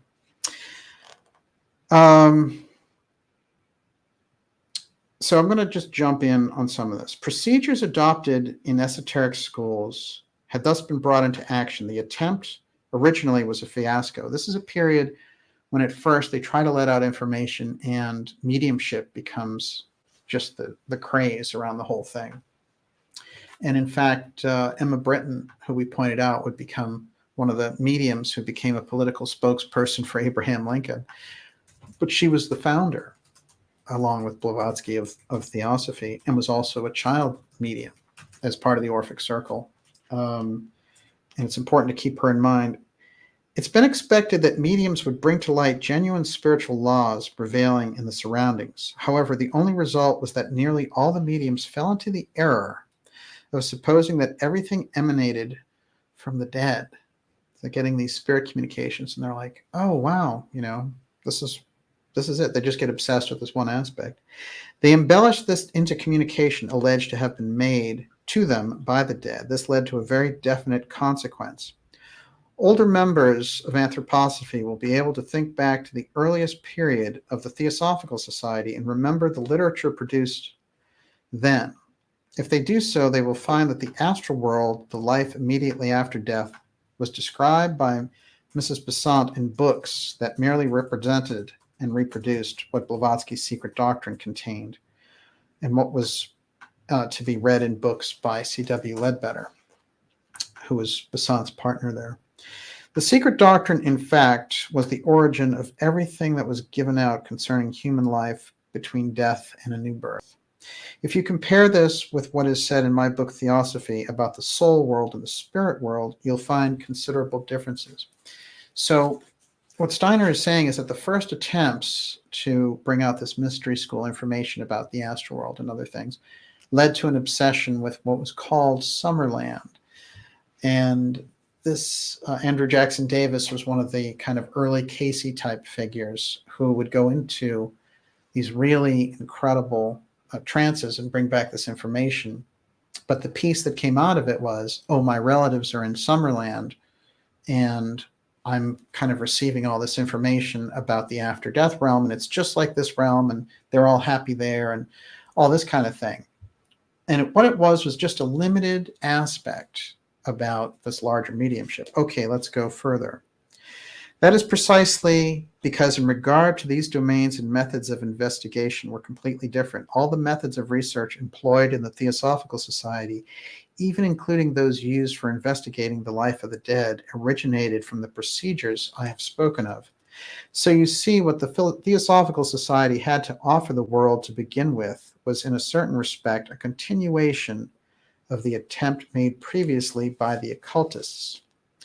In what other respect this was not the case, we shall hear in a moment. Taken as a whole, however, it was a continuation of the attempt that since the middle of the 19th century had been the outcome of the compromise made between the esotericists and the exotericists. This is very important. The mystery schools have those wings, and the deep esotericists are the ones who hold the information. The exotericists are the ones on the surface who give it out, in a sense. But they're at war because there are aspects trying to get the information out to the public and other people saying, no, it doesn't matter if the public, we still can't release this stuff. It's sacred information. So, whereas the previous attempt had been to present the mediums to the world, the members of the Theosophical Society preferred to work only in their inner circle and merely to give out the results. This was an important difference, for in the approach, people were going back to a method of investigation established as a universal custom by the various orders before the middle of the 19th century. I mention this because I must stress that with the advent of our spiritual science, an entirely new method one that takes full account of the work and attitude of modern science, was introduced into the occult movement. So we have arcane schools, which just maintain tradition, and then we have the mystery schools, which are the full thing. They're responding to the situation as it's happening, plus they have the ancient knowledge.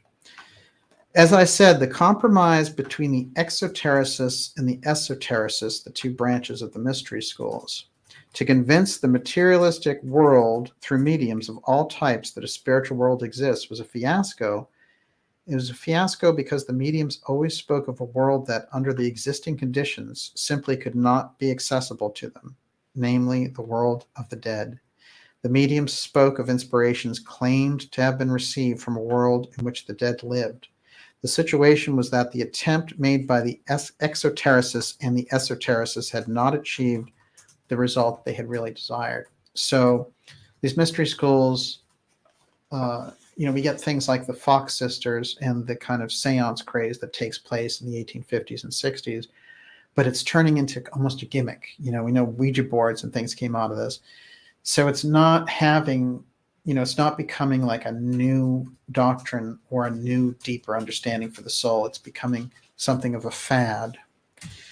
As I said, okay, how bad had such a state of affairs come about? What was the result of the remarkable attempt that had been made as a result of the compromise? The result was that the initiates of a certain kind wrested power from the hands who had made the compromise.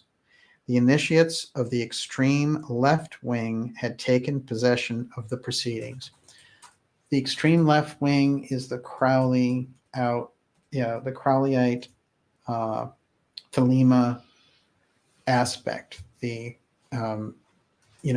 do as thou wilt crowd. And the initiates of the extreme left wing had taken possession of the proceedings. They acquired great influence because what was obtained through the mediums did not spring from the realm of the dead at all, but from the realm of the living. This is a very deep Steiner secret, if we can appreciate it. And I'll delve into it further. From initiates who had put themselves either in distant or close rapport with the mediums. We'll go a little further with this, because everything was done through these initiates and through the mediums. It was colored by the theories of those who wished to get the mediums under their control. Those among the exotericists and the esotericists who had made the compromise wanted to convince people that there is indeed a spiritual world. That is what they wanted to impress. But when those who thought themselves capable of holding the guiding reins let them slip, the occultists of the extreme left wing, the ex-left, took possession of them and endeavored through the mediums, if I may use that terminology, to communicate their theories and their views to the world. So what's happening is incredible channeling, incredible psychic ability is coming in. But instead of it being a genuine source, these extreme left black magic types are imitating, like, I am the god Ra, and here's this information. So you're getting this intense information, and you're getting this intense download and stuff, but it's coming from the wrong side of the fence. For those who had made the compromise for the good of humanity, the position was disastrous because they felt more and more strongly that false teachings about the supersensible world were being brought into the world. This was what was happening in occultism and was developing in the 1840s, 50s, and even the 1860s. So what happened was these groups who are equally powerful, but at odds with each other, and yet all of them have access to different levels of the same information, they had to rule out some kind of compromise with this. And they all recognize in the personage of Helena Blavatsky that this is the person who can bring these things out. And they both sort of agree, all right, if she comes out and does it, that's fine. What's interesting is what they get with Blavatsky, who I think is a crucial figure and who is not always understood. I think she's still seen as kind of just a mystic wonder, and also someone who, is a controversial figure because she's known to swear and smoke, and she's not very into the kind of good graces of society. She's somebody who really wants to make a point. But her work, like Isis Unveiled and The Secret Doctrine, are transformative, and there's never been anything like them that has come out and been public. So Blavatsky becomes the compromise character. And in short, and it's a very interesting dialogue that comes from a book called The Transcendental Universe by C.G. Harrison, which is a series of very short lectures, which sounds like this anonymous person comes forward in 1893 and does them. Sounds an awful lot like a young Rudolf Steiner, or at least his mentor, because when Steiner recollects the incidents with Blavatsky, it sounds exactly like C.G. Harrison's book. And the Transcendental Universe book is interesting because it's like a reporter on the front line of the Mystery School Wars, circa 1893. And I want to give you a little snapshot of Blavatsky for a moment. For example, and the influence that she had, when she was in her kind of ill phase and she was about to die, she met Gandhi. And he was a young lawyer who was interested in Indian independence, but didn't have that kind of foundation. And she gave him the Bhagavad Gita. And then he went under Besant's wing, and he became that incredible force of nonviolence through the theosophical teaching, and made those incredible changes through South Africa first, and then on to independence in India. That whole movement was picked up then by Martin Luther King. So by the time we get into the 60s, what are we really seeing with the civil rights movement and with consciousness raising and everything else? It is the foundation of the mystery schools coming out through theosophy, through Blavatsky, and influencing these other people. And this is spreading, and this is the great awareness and awakening that was happening. We hear a lot about Great Awakening and things now. I want you to know that this is a phrase that goes back a long, long time. And awakening very often is if you have the ability to grab onto it. It's not always something that happens in society. It might be something that just happens with us individually, and then we recognize it outside of ourselves. But it would be great if it happens in society.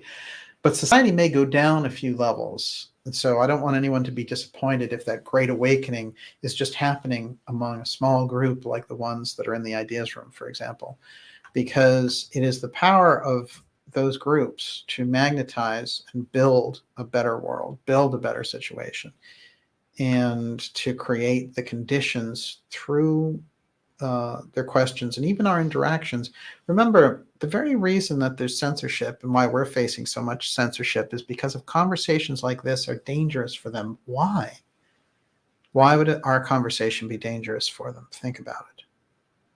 So we've moved on to a different level here, which is these very platforms and the very tech masters that are trying to control the way that we think are now disturbed that we would talk about certain things.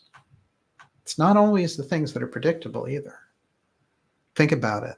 At some point, there'll be Mars censorship, and they'll just say, oh, you can't say anything in relation to Mars that doesn't relate to the Scientific Academy of blah, blah, blah. That's just how it's going to go. Mystery schools? No. You can only talk about atheism. Sorry. I mean, that is the road that they're going down, and it's very dangerous.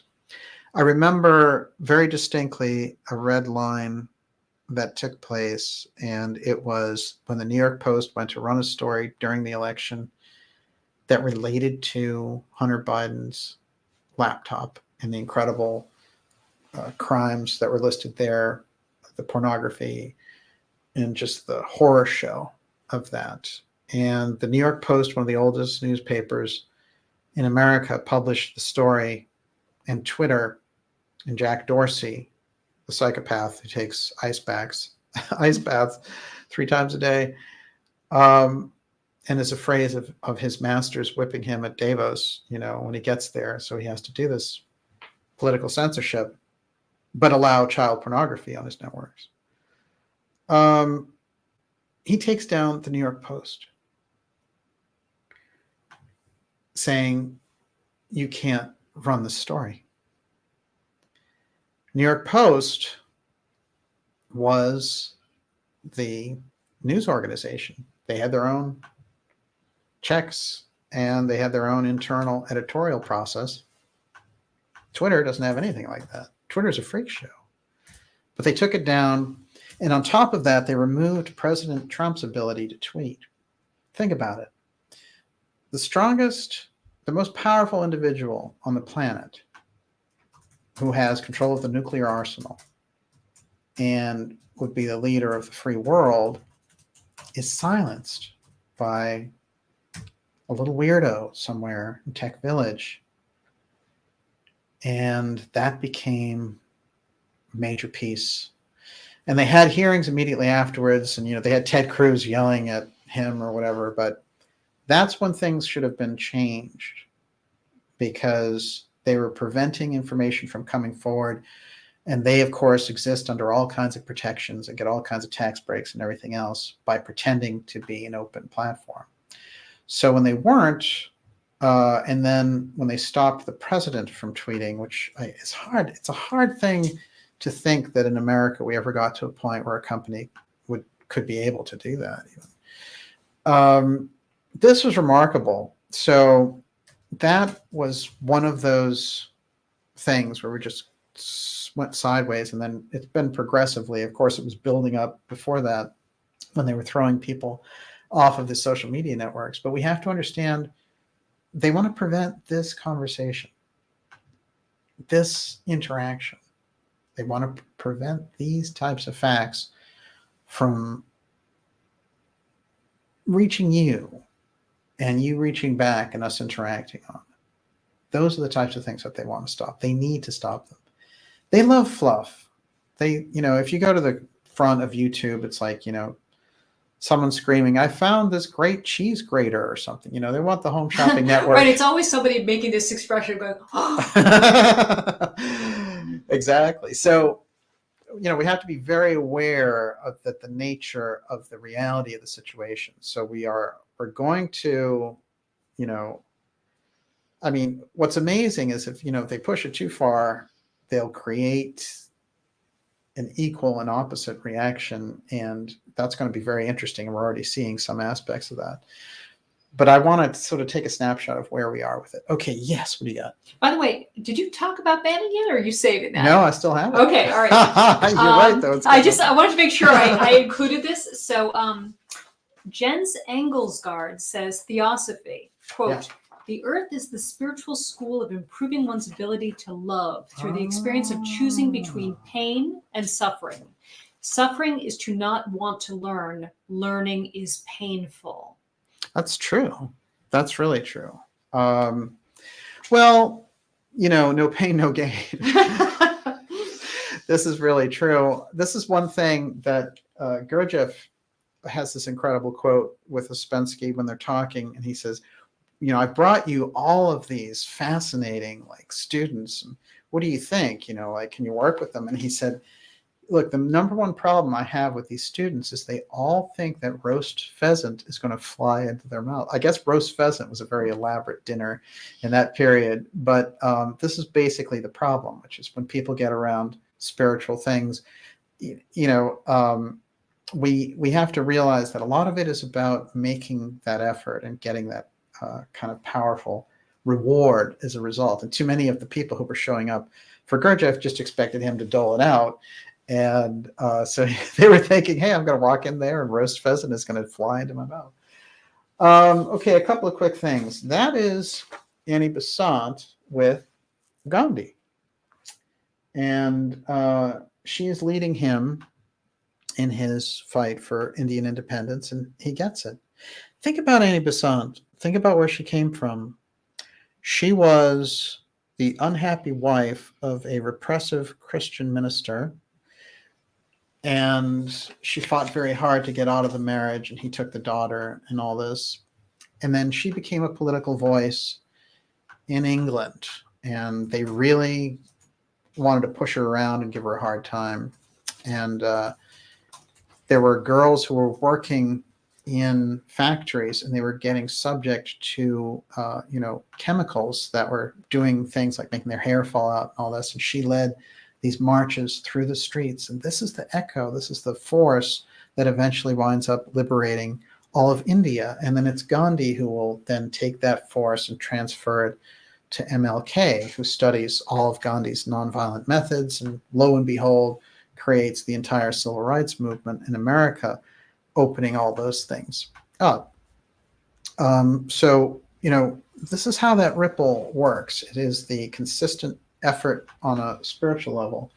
So there's her great reward by the time she's approaching 80 years old there, is seeing one of the original kind of Theosophical Society students really making a difference in the world. The X Steganography, very obvious in Theosophy, directly in its logo. And the quote is, "There's no religion higher than truth." And the ancient symbol of the snake eating itself, the serpent of wisdom. And you've got things there like the Star of David and the Ankh and the circle. And then you have this stylized swastika, which was eventually absconded with by the Nazis. But remember, the Theosophical Society is 1875. The Nazis will pick up on this stuff in the 1920s. Theosophy has nothing to do with Gnosticism. What we're going to see when we do some of the Bannon examination is what they're trying to do is merge traditionalism, which is a kind of philosophical system that flirted with fascism around the 30s and 40s and was trendy for a while. It has nothing to do with the mystery schools, has nothing to do with theosophy, has nothing to do with Gurdjieff. And they're trying to whip it up in a blender to be like, hey, this is Italian fascism, or Blavatsky, was a white supremacist or whatever. It's all ridiculous. And dangerous right-wing ideologies. Exactly. Mm-hmm. That's the way they're going to get you to shut off to it. So if it comes up and you get interested in something, you say, oh, look, the mystery schools, I might learn about psychic experience or something like that. No, it's not woke, right? So let's take a look at the mystical Steve Bannon. Now, we've looked at Truman and his mystical background. We looked at Vice President Wallace, who came from the Halcyon Temple Theosophical Society, and even put the pyramid back on the dollar bill. And we've looked at these various other figures, but Bannon is a genuine surprise. What if I told you that Bannon studied the Gurdjieff work very deeply? Would that surprise you? What if I told you that he mapped out, when he was in the Navy, an entire set of docks in cities where he could get access to Theosophical Society materials and meetings? How would you think about Bannon then? Well, look, Steve Bannon is a very interesting, controversial figure. He's everything. And again, like a classic type of esoteric figure, he is 5 people in one. Think Morris Jessup, who's an astronomer, who's an archaeologist, who's a ufologist. It seems like they have many, many different, owns a coffee company in South America. Well, Bannon, a couple of things. Many, many years in the Navy, many years as a Goldman Sachs investor guy, many years as a successful movie producer, many years as someone setting up a huge biodome experiment about how humans would live under very remote conditions. And his biosphere experiments are not something that's really talked about very much, but I think they set up that aspect of understanding his psyche very much. Then he creates Breitbart, which becomes one of the most important sort of voices on the right politically and will become a dramatic springboard for our friend Donald Trump. And he will, in fact, lead as a campaign advisor Trump to the promised land of the presidency. There's no question Bannon was the main architect involved in that. But then again, Bannon has a very checkered history in a number of ways as well. So, including the fact that at a certain point he gets so, kind of ticked off with Trump, and then, he's like, hey, don't let your daughter run the show and stuff. And they get into all these very high profile fights. And then, hey, they throw him right out. He's thrown out. And what does he do? He writes a kiss and tell book against Trump saying, you never should have fired Comey. That was was not a smart idea. But if you were against him, it's not done. And all of these things and the accusations go back and forth. Then you get to 2020, and what happens with Bannon? Bannon is back in Trump's corner, and he's pushing all of these different ways for Trump to get in office and pushing for a good outcome for the election and all the rest. Very odd, because he had been really thrown out of the Trump kingdom. Then, as we know, he gets accused in what looks like a false scheme that is kind of a trumped up charge against him to be part of this creating a wall. And, he gets involved with this Chinese billionaire. And those cases look doctored up. And yet you got to wonder why he let himself in for that. And what happens? Trump comes to the rescue and pardons him, which is a remarkable move. And, if you look at the Trump pardons, they're very focused on people that he's working directly with. There were some larger pardons that people had hoped that he would do. One of them, of course, the Assange case, which is ridiculous. It's just hanging out there. It would have been the most obvious thing for him to do. But Assange is obviously a very big card, and Trump did not play it. But he did play the Bannon card. And so now what do we see? Just a few days ago, another phony, trumped up charge against Bannon, this time by the ridiculous January 6th committee, who is completely, let me tell you, this is just, this was a complete COINTELPRO move. And these were provocateurs, many of them FBI people creating that scenario. They had the whole thing where they sentenced the guy to 4 years in prison or something like that for walking around inside the Capitol.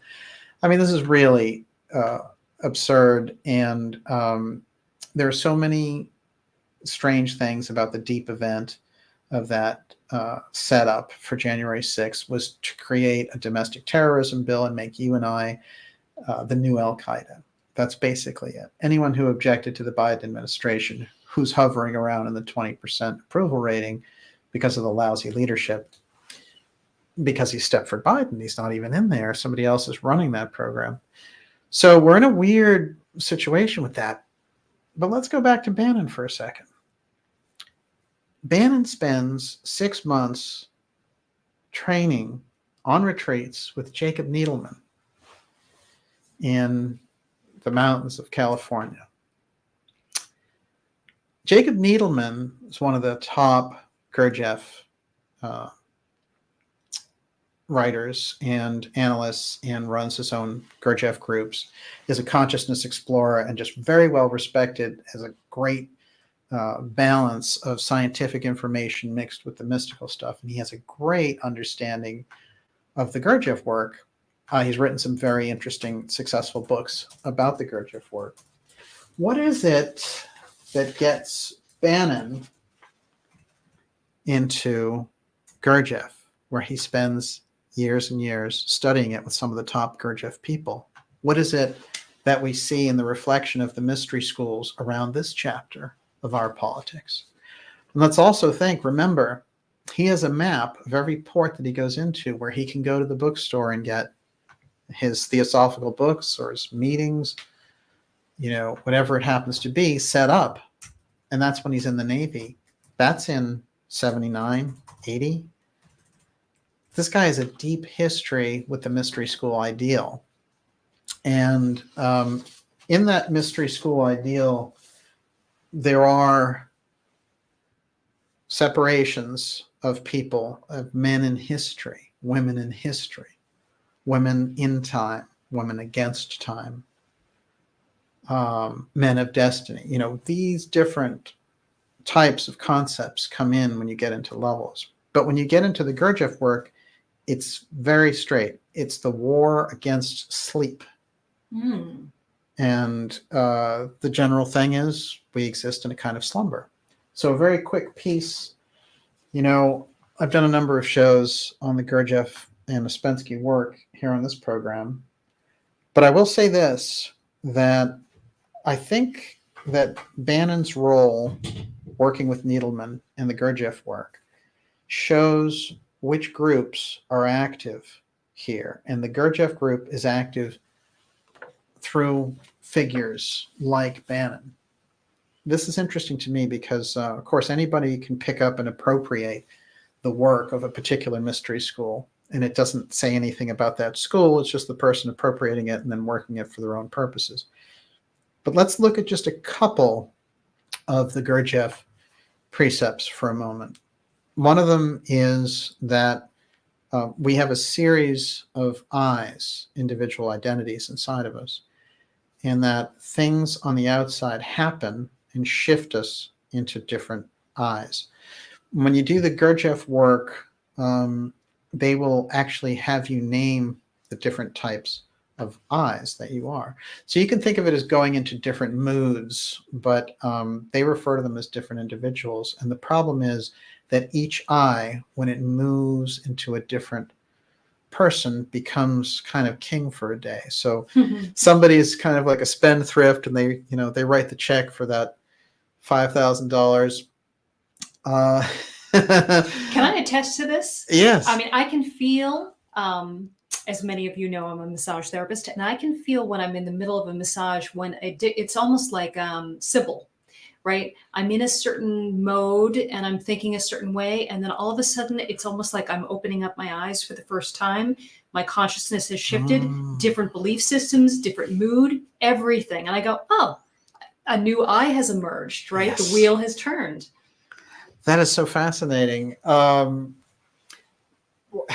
you know, it is fascinating because if we do what the Gurdjieff work suggests we do, it's that self-remembering aspect. And the way that they talk about self-remembering, they described it as an arrow of attention out toward the world and the other arrow toward you. So you're aware of yourself and the world at the same time. Very often we get caught up with one or the other. In the Gurdjieff work, you also have something which is a chief feature around which all your other features of personality revolve. And you need to learn what that chief feature is in order to progress through awareness and to develop as an individual, spiritual, physical, mental being. What's fascinating is they say in the course of your life, there's going to be a certain amount of evolution that will happen anyway, but it's not enough.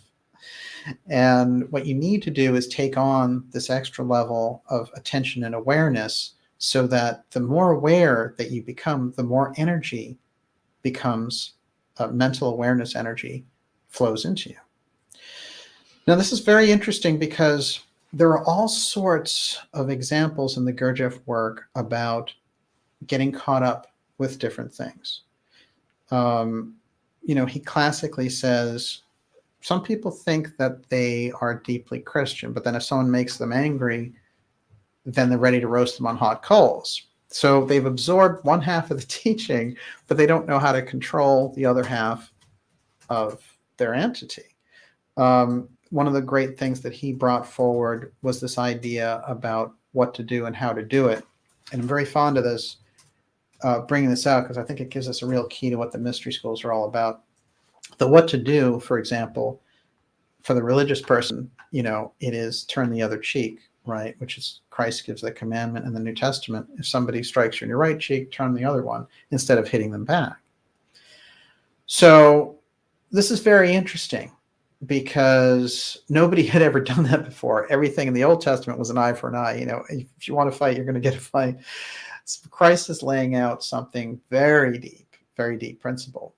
And so Gurdjieff brings it forward and he says, look, the what to do is turn the other cheek. The how to do it, the turning the other cheek is something that's available in the religious text. But how do you do it? Where do you learn the method for controlling your emotions so that when somebody strikes you on your right cheek, you turn your left? So the how to do it stays underground, stays hidden, and you have to find it. It's underground because it's persecuted, because when it comes out and we teach people how to self-evolve, then the work that we put out there becomes then further persecuted and driven underground. So it gets moved out into the culture a little bit at a time. We've seen a lot of this, and when these things organically happen in the culture, when the culture becomes aware, as they have in the 60s, 70s, and 80s, there were all kinds of movements about self-help, psychic experience, meditation. These things were flowing very deeply and very strongly. And then you get into the late 90s and the pharmaceuticals take over. Suddenly, dealing with your inner child is not so important, just pop a pill. And so, we go deeper and deeper along this road, and we end up in the insanity, upside down freak show that we're in right now. However, if we bring that vital awareness in,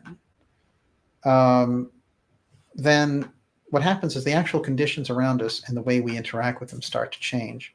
The Gurdjieff work comes in on this level that says at a certain point in industrialization, we were taken out of our center so that we lost the ability to understand the function of our own machine. And he describes us as a machine and says you need to know your machine, and your machine has different centers. It has the emotional center, it has the intellectual center, and it has a moving center. And he talks about this moving center and how some people have this moving center and some of them don't, or have a kind of a good relationship with it. And he focused a great deal, people wanted him to give speeches and do all this kind of stuff. And when he set up his foundation in France, a lot of really kind of world famous intellectual would come and visit him. And what happens remarkably is he would say, they'd show up and he'd say, okay, we're all going to dig ditches in the backyard. We're all going to create like garden stuff, and we're going to build a brick wall over there.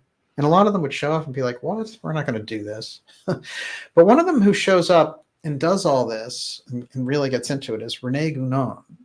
I'm just going to mention him briefly here because apparently it's René Guénon who becomes the inspiration for Bannon to take on the Gurdjieff work.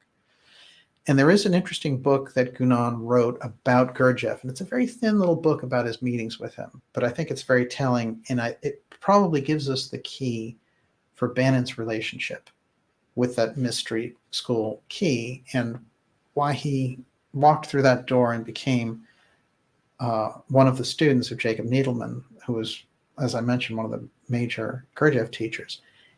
It's a very big snapshot, if we can get it, if we can understand where Bannon was coming from and how the mystery school knowledge influences him and what his relationship is to it. After all, he just recently put a president in the White House. And again, there we are with the mystery school influence and politics. And with that, Miss Olivia, you're up. Okay, first I want to mention that Cliff High has joined us in the that's Ideas great, Room Cliff. tonight. Fantastic. And he Excellent says work that that you're doing. Bannon is a woo master. I would agree with that. There's a number of things. If the episode were just about Bannon, I would go deeper with Bannon because there are some very interesting things. But we might spend some time just bringing that aspect out. Yes. Bannon is not trusted in the Ideas Room. No, I can appreciate that. He has a very mixed track record, and he at times seems very consistent and has really good messaging, and at other times he seems like someone who intentionally muddies the waters. So we don't know exactly with Bannon, but I will say, by having people like Naomi Wolf on talking about the mandates and things like that, he does show a lot of flexibility and I think a lot of the things he's been talking about recently are very interesting. And I think he is one of those guys who has a very powerful influence. I think the verdict is out on him, but I do feel like the January 6th committee is harassing him because they made a failed attempt to get a domestic terror bill, and they're flailing around because their masters, probably the CCP in this case, their Chinese communist masters need them to come through. Just like, I've heard stories about those tech giants when they go to the Davos meeting, and the kind of attention that they were getting in 2018 when they were showing up at Davos was kind of like, get on your knees and crawl, and you can picture like the Jack Dorseys and the Zuckerbergs showing up there. They needed to go in come 2020 with that election. They needed to come in and just say, look, I was able to censor this person. I was able to throw Trump off Twitter. I was able to do this. And then the masters were like, okay, like you can keep your fortune and, we won't expose you the way we took down Charlie Rose or somebody like that, but watch it. Because, if you don't obey, that's the situation I think that we're looking at. I think when those people go there, that they live in terror, in fact, and that's the kind of life that they've chosen. But think about it. It's kind of a, even with all the money in the world, it is that classic line, like, what is the goal? What is the point of getting the whole world and lose your own soul? It doesn't matter. You've become a cog in this wheel. And to use religious language, the prince of this world is a devouring beast, right?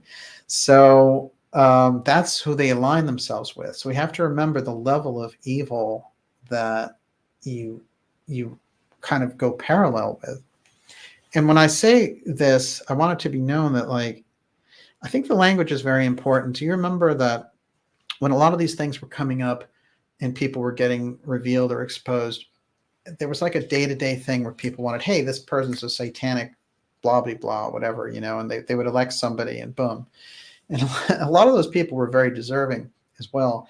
But I think it's very important to be careful not to be tempted into what in Orwell's world was the 2 minutes hate thing. Because in 1984, they come out, they watch the viewer screens, and Goldstein is on there, and they get their hate out for 2 minutes, Goldstein, and then they go back to work brainwashed. And that's how the brainwashing is maintained. So we must be very careful when we do things on the alternative research side, not to fail the way that the mainstream media does by just putting up these villains and having people hate them. We must see through the individuals back to the things and the fears that they have, the things that they're negotiating, so we can see through to who's pulling their strings. I think that's an important thing to keep an eye on. Well, I was thinking about that today, that we have, lefties have their right wing 2 minutes hate and vice versa. Oh, yeah. And it is all so basically set up so that we don't throw hate at the masters, right? That it's so obvious at this point. And I think people are starting to finally figure this out. It's true. There's no question about it. They want people on the left just thinking, oh, Tucker Carlson is the worst guy in the world. And they want people on the right just, we know how horrible the people at MSNBC and CNN are. They're just, they're the worst. So, but they love that split. And what's important, in fact, is that the right and left come together and overthrow the pharmaceutical interests and overthrow the political interests and create the world and the military interests to create a better world. This is where Kennedy was leading us, and he had his own captains of industry. He had to fight against the echo from that fight 58 years ago ripples through. And I find it particularly rippling through when we get to the UFO file. Remember that. That's the linchpin on their side. That's where they're going. They want the UFO threat. That's why Kirsten Gillibrand's out there. That's why they have, the NDAA setting up this ASRO office. They're figuring a certain level of control with the mandates and the pharmaceutical takeover, but they need the UFO threat. If they don't get the UFO threat, then I think their best chance for control is gone. Yes. John Martin, thoughts on Eisenhower's meeting with the ETs during his dentist appointment? Was he for America or against?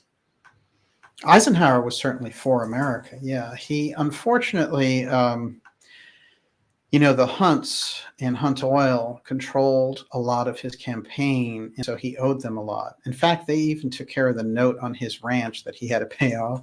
So, an H.L. Hunt becomes a very important player in the power of America at that time. He was kind of like a Bill Gates in that period. And we have to also remember when we get into the JFK side, thinking of the actual wealth of the Kennedys, it was very much like, the Fortune top 5 or something. I mean, these were some of the wealthiest people anywhere.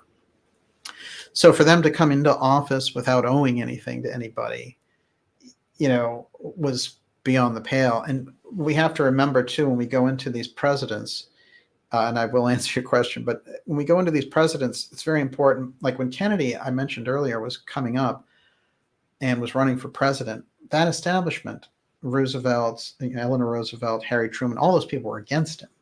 So it wasn't like, oh, this great democratic thing got together. So in that sense, Trump, the outsider coming in, JFK, the outsider coming in, those things are parallel. JFK was more of the statesman, for sure. But nonetheless, they have something remarkable in common. Both were extreme outsiders. Both were extremely wealthy. And they have their lock into the deep state. Certainly Trump, as Professor Scott points out, Trump is part of the deep state. But the part of the deep state that supports him was this America first aspect, very often associated with the American manufacturers and with the mafia. These are it's a patriotic wing of that deep state. What's interesting about Trump is that he was able to, with that deep state support, attain the presidency. So it's not like Trump was some innocent coming into the system. He was part of the deep state, but it's a different aspect of that deep state. The one that we're used to working with is the Wall Street, international finance, drug running, psychopath CIA deep state. And this one was a little bit different, which is why that CIA group hated him. But in terms of the meeting, what Eisenhower said he was going to do, that he had this dental appointment and that he couldn't have any press conferences and anything else. And what's known is that he was whisked away to this Air Force base. And as I mentioned, the person who did a really terrific job on this was Stanton Friedman, tracking down the details. And he said he was convinced that Eisenhower met with something, and they definitely had advanced technology and they were human looking. So that's a meeting that took place in 1956. And supposedly they told him at the time, look, you've got to stop the nuclear testing and the rush to nuclear war because you're going to send ripples out beyond this solar system and cause all kinds of problems, and you're going to destroy your own future. So find a way to get around that problem, and that we can help you. And Eisenhower supposedly approached them and said, we would like you to help us technologically. And they said, well, we can't do that. You're not ready for that yet. And that Eisenhower said, well, then we're not going to, work with you. In that anyway, admitting that there are aliens out there, the world isn't ready for that. And so that this group, which is called Pleiadians, or Nordics, whatever it happens to be, they apparently have that appearance of people from that who are Nordic. So I think the story takes on a measure of gravitas. Look, how many sightings of aliens who look like that? How many stories like that are around? It's kind of remarkable. I mean, there are stories of grays, and there's stories of these kind of almost angel-like looking aliens. So there's definitely something to it. But yes, Miss Olivia. So Nick Malone wants to know, what mystery school does Trump belong to?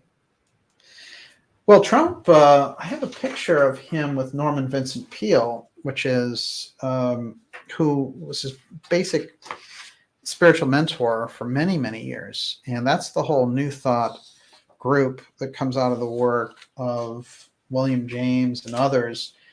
And his book is famously The Power of Positive Thinking. You probably heard of that one.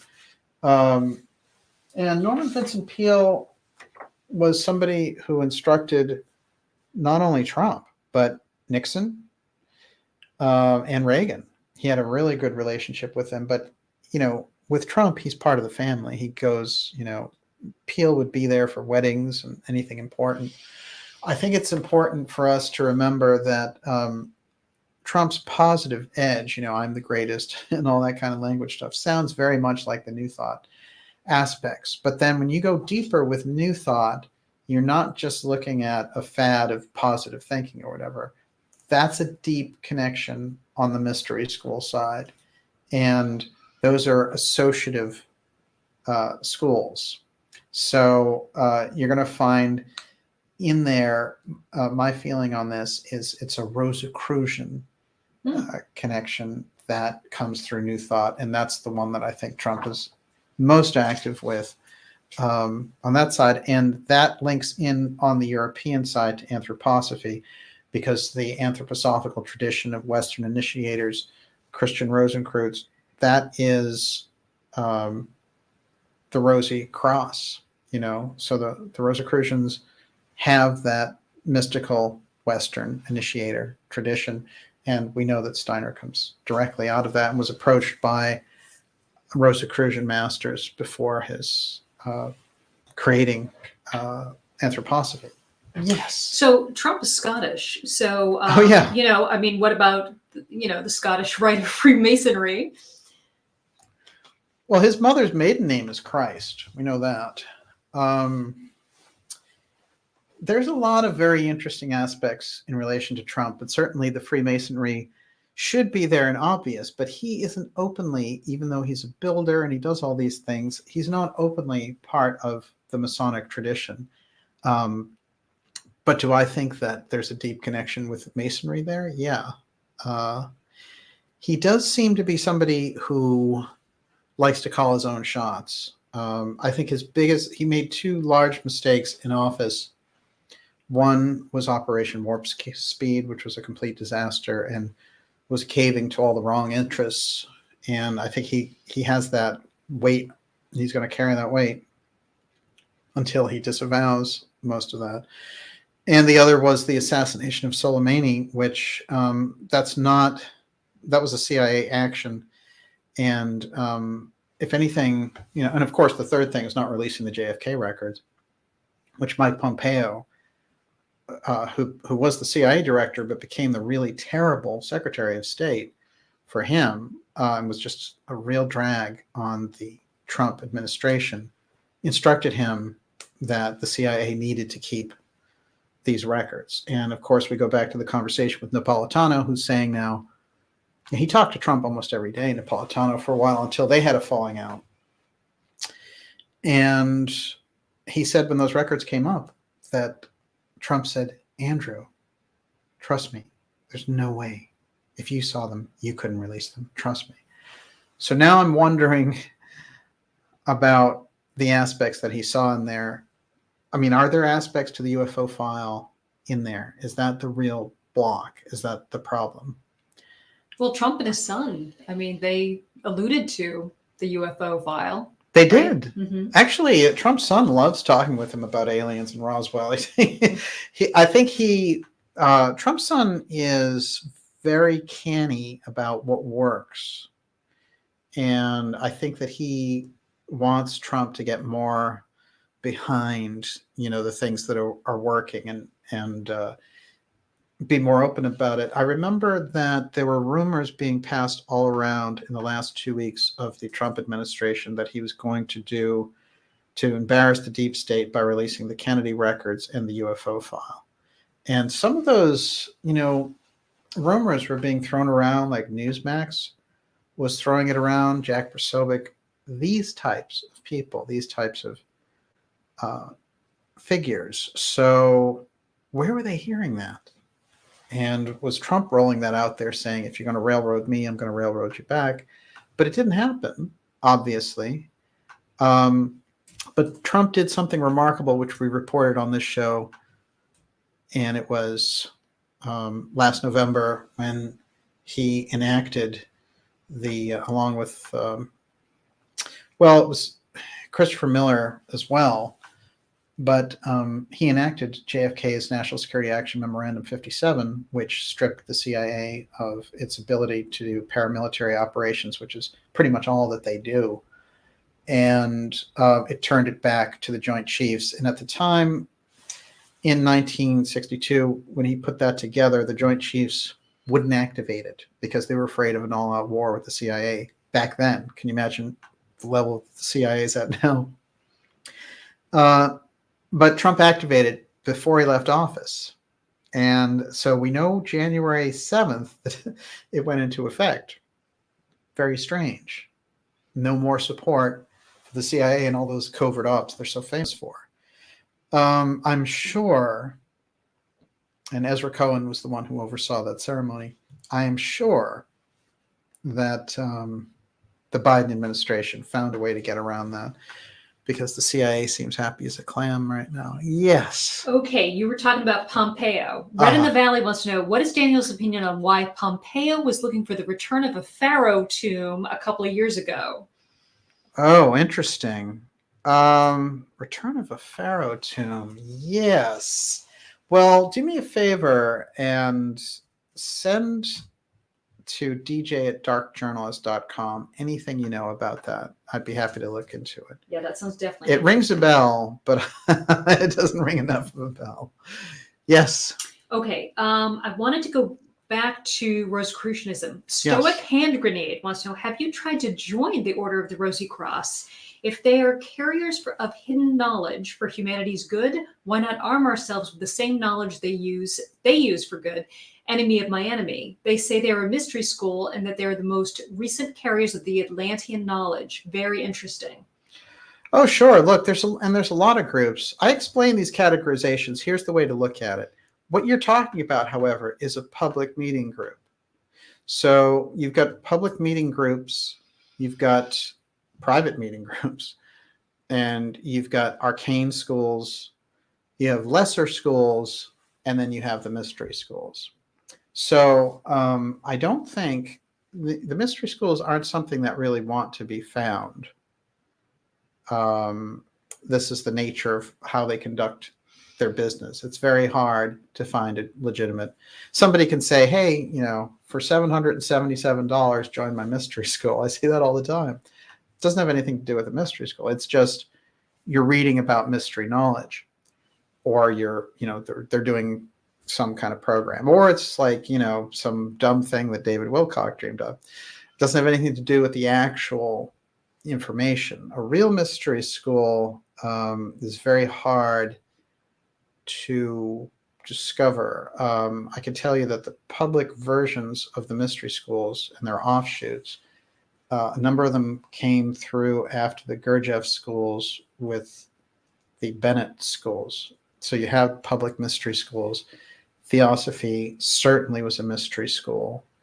Anthroposophy, which still exists, has the foundation of Steiner's mystery work. And then the Rosicrucian school, which is behind that and so many other spiritual movements, seems to be a very active group.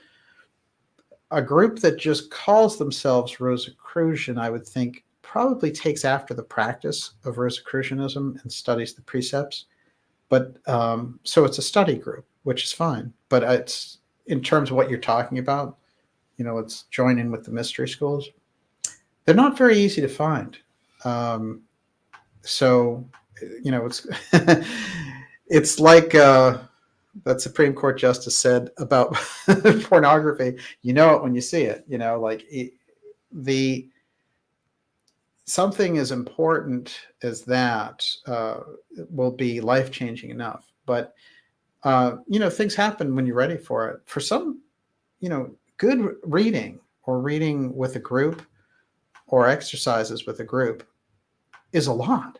I remember the Search for God groups in the Casey work, and they were all gung-ho. They were like, we want to learn telepathy. We want to do all this, And Casey's first advice for them was a lesson on cooperation. So think about that. Cooperation then really is the foundation of spirituality. How well do you cooperate with other people? It's an interesting thing to reflect on. And then other people would come to him and be like, I want to learn psychic experience. What should I do? And he would say, push an elderly person's wheelchair along Virginia Beach. And so we have this idea of service, right? So it's attunement, which is the meditation and the deeper exercises, and then service is the fulfillment, right? They're twain. You don't have one without the other is a problem. The attunement, just the attunement, which isn't fulfilled in service, is something very different. Well, and this ultimately has to do with mastering your ego, right? That's we true. We don't talk much about the ego. Well, sort of passe. Yeah, I agree. But look, you're dealing with it nonstop, right? When you deal with things like Twitter and you deal with social media and the ridiculous, over the top, kind of Netflix world that we live in, the ego is at an all-time high, and regular, actual deep knowledge is kind of at an all-time low, right? So we can see that there's not as much satisfaction in that ego world. There's certainly a lot more. Everyone, you're watching the Dark Journalist Show. We're here. This is X Series 113. We've gone deep now into mystery school politics, and how do those secret societies influence our deep state politics? Very much. Figures from Truman to Henry Wallace, JFK, Reagan. I mean, the list goes on and on. Steve Bannon, and of course, Trump, even Stepford Biden, I'm sure, although someone's back there with a little controller, getting that remote control ready. I want to remind everyone to go to the darkjournalist.com website and sign up for our newsletter. And that keeps us in touch. I keep getting these notices from YouTube about old videos that they're taking down. They took down a Catherine Austin Fitts video from last February, and that was all about the fight for the future. But I have, of course, copies of all the videos that they take down. I just think it's reflective of the fact that they don't want us to have this deeper conversation. We know that they took down the Farrell video over Mars references, apparently imitating a historical event, whatever you say. So we're going to take a couple more questions and then we're out of here. Yes, Miss Olivia. Zach Robin says, has DJ talked about Nicholas Roerich tonight? Wow. Well, he came up in relation to Henry Wallace, but Roerich is very, very, very interesting. First of all, he claimed in the 30s to have witnessed a UFO sighting, and also to have an artifact from that sighting, which he gave to Wallace, actually. And I think it still circulates in these Roerich exhibits.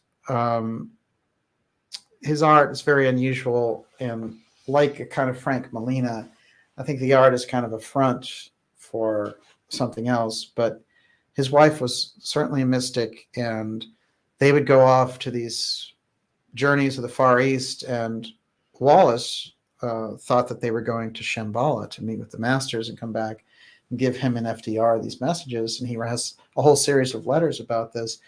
I did an episode called President X, which is about Harry Truman and Wallace and Roerich and Shambhala. And it is fascinating. But I'll tell you, when you get into Henry Wallace, you realize that he was going to be President X. And that what they did, which was a procedural thing, he was about to be nominated as vice president, and they set off the fire alarms. So the next day he comes back, and whatever has happened in the past 24 hours, Harry Truman is in, baby. And the senator from Missouri, who had overseen a UFO crash in 1941 at Cape Girardeau, becomes the top man. And 3 months into his getting sworn in April, he becomes the president when, on April 12th, FDR passes away. So it's only a 3 months of being VP before he's elevated to the presidency. And apparently FDR wasn't sharing a whole lot with him because he didn't know anything about the atomic program. So they were able to really railroad him and kind of use him as a puppet. But one thing I think is very significant about Truman, which is even though he created under pressure the CIA through the National Security Act, he resisted it and said, I don't want to create an American Gestapo, which is exactly what the NSA and the CIA together, along with Homeland Security, have become. So Kennedy, Truman, Eisenhower, we stand with their sentiments that we want to maintain the integrity of constitutional America. And we certainly don't want an American Gestapo, which is what it's looking like now. Yes. Kimberly Rains, DJ, could you please tell us a little bit about the Sufis as a mystery school? Well, that's a very, very deep tradition, and Sufism informs the Gurdjieff work. So let's keep that in mind. Actually, I've got a very interesting quote here, if I can find it in time. And I like this question because I think the Sufis are often overlooked. But again, you have the Sufi tradition, the whirling dervish tradition. They all maintain the physical exercise aspect and the deep meditation and the deep, deep discipline of spiritual attunement. And there is the, of course, the group of the Naqshbandi Sufis that Gurdjieff had spent time with. And apparently this is where the Enneagram came from. And this was the school where he learned that. And the Sarmoon Brotherhood apparently was also Sufi related. And the Sarmoon apparently means beekeepers or keepers of, it's like keepers of the knowledge or keepers of the honey. So very, very interesting set of principles that he learned there. This is a quote from J.G. Bennett's book, and it's called X. And he says, small parties of 3 or 4, sometimes even a dozen, would go to a nearby cafe and sit for an hour or more reconstructing what Gurdjieff had been saying. This led to a strange observation that was verified many times by all of us. One person would have a clear and exact recollection of what Gurdjieff had said on some topic. Another would flatly contradict the account, saying that something quite different had been said. Sometimes several people would insist that Gurdjieff had spoken exclusively and privately to them, giving them a deeply important message. Other people who had been sitting a yard away would not have heard a word. After some time, we concluded that Gurdjieff had a peculiar kind of maya that enabled him to appear differently to different people at the same time. He was indeed, as Madame Ouspensky had put it, X.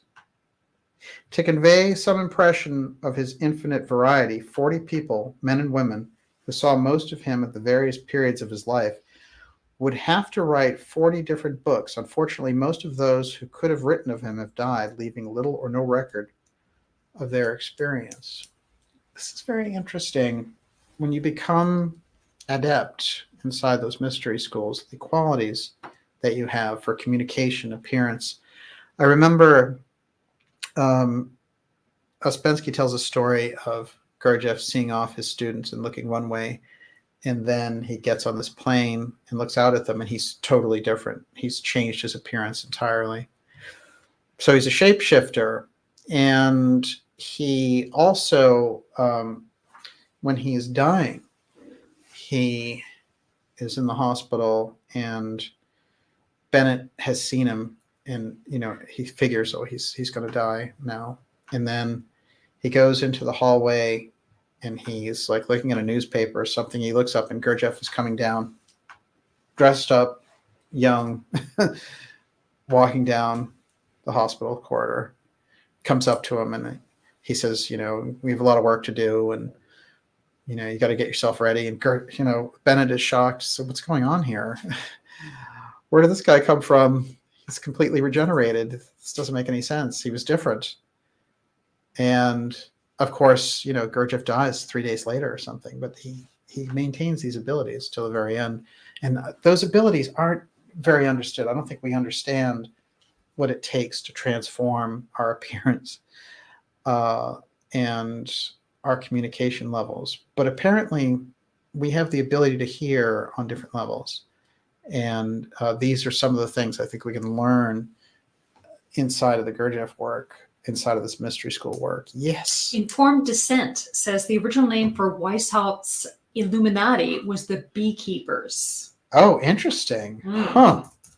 That Illuminati was warned of by George Washington, of all people, who, we know that the Bavarian Illuminati was the real deal. And the later use of the term, and us just throwing it around to represent Hollywood and all this stuff, it's a good shorthand. But I think that we don't understand it as, and it's hard for us to get our hands on it because it's so bizarre. But we do understand that things are employed to such a degree, kind of like the old secret handshake. And we see all those strange things in relation to hand movements, eyes, and all this kind of stuff. And it becomes like meme central, right? You see that all the time. And it's, everyone from Jennifer Lopez to all these different people. And you see that they're all in a system and they all know it. And then there's also kind of a mocking of the public with it. Like, see if you can catch this, see if you can get this. Yes. Oh, that's so in plain sight. It is indeed in plain sight, as Gigi Young would say. And so we take a look at it, and it's playing many sides now. It's hard to see what is actually Illuminati. This is a really good question now. But we know that kind of control exists over Hollywood and those celebrities. And I think, it's weird. They can build people up and they can take them down. I mean, just look at somebody like Ellen or something. She really seemed like somebody. Baldwin. God, you want to talk about somebody going up and going down hard. Doesn't get much much better than that.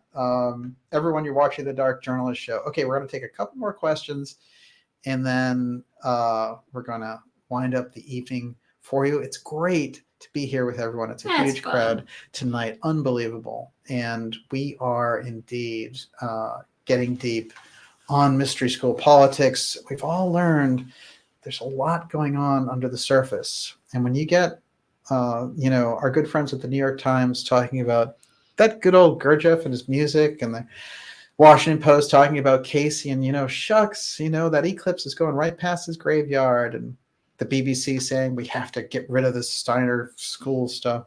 Something's going on. And we've been bringing you this information about the mystery schools with the X series. And if you've been here with us, or if you're new, you definitely some of the kind of members of the X series over time. A lot of the stuff is going to seem strange because a few years ago, we were talking very much about these things coming to the fore now, and now they're coming to the fore. And that doesn't make us great wizards or things like that. What I'm trying to impress on all of us is these are definitely the times that the mystery schools told us, hey, in 100 years, there's a new door opening. And this is the door I think they were talking about. Yes. I didn't know about this. Zach Robinson says, did DJ see the news about 3 Masonic lodges being burned in Vancouver? Huh. No, I haven't read that yet, but I'd be interested to see it. I'll take a look for it. If you want to send me anything on it, dj@darkjournalist.com. Yes. Chris Bradley, DJ, would you consider doing an episode where members could submit long-form questions? I think we've been talking for a long time about you doing just a big Q&A episode, and that might be a good idea. Yeah, absolutely. I mean, we certainly working with the Ideas Room format just like this. You're welcome to submit a long question, but yeah, we're definitely flexible about it. I love the Q&A aspects, and we also have been trying to do some special things on the website as well coming up, but that stuff will probably launch in January because there's going to be some very, very interesting things happening on the website, and also as we get into 2022, some very interesting events as well. So make sure that if you're not, make sure to be a subscriber or to also sign up for the newsletter, because at least you'll hear about it first, be there first. That's crucial. Somebody, once in a while I get this, it's just people ask me how they can subscribe without PayPal. And I want to give out the physical address that you can send a check to. Made out to Dark Journalist. And that is 1770 Massachusetts Avenue, number 238 in Cambridge, lovely Cambridge, Massachusetts, 02140. And here in lovely Harvard Square. And we do appreciate your support, and I can totally appreciate doing it by check instead of electronic means, but whatever means necessary is totally fine. And we definitely appreciate it. Yes. Glove Arm says, I had an OS operation accessing my hard drive today. It was called X-Protect Service. Yeah. Oh, yeah. I love it. That is interesting. Now, Mac has X-Protect. I don't know which came first, but it is interesting that they have that. It's a good thing you didn't have a visit from the other kind of X-Protect because, we might not be talking with you, or you might be in hiding somewhere. But we have a very interesting and important episode coming up in December on X-Protect, and I have a very special guest on that as well. So thanks for bringing it up. Okay, Yes. Luke Walker. I remember hearing DJ say when the CIA first made contact with extraterrestrials, the response they got was, quote, we are already communicating with humans, so why are you contacting us? Can he speak again about this? Yeah, there's a lot of interesting stories that hang around there. There's also declassified records of military people who are interested in a channel in New Hampshire. And this channel was channeling aliens. And so they started putting these questions to her, like, can we see your ship? And they were like, yeah, sure, go to the window. And they'd see a huge UFO. And they were flipped out beyond belief. But this also gets us into areas like the Nine, which we've described in a few episodes, and one with Gigi recently. But the Nine is pretty interesting because what you have are some of the richest people in the world at this round table with this kind of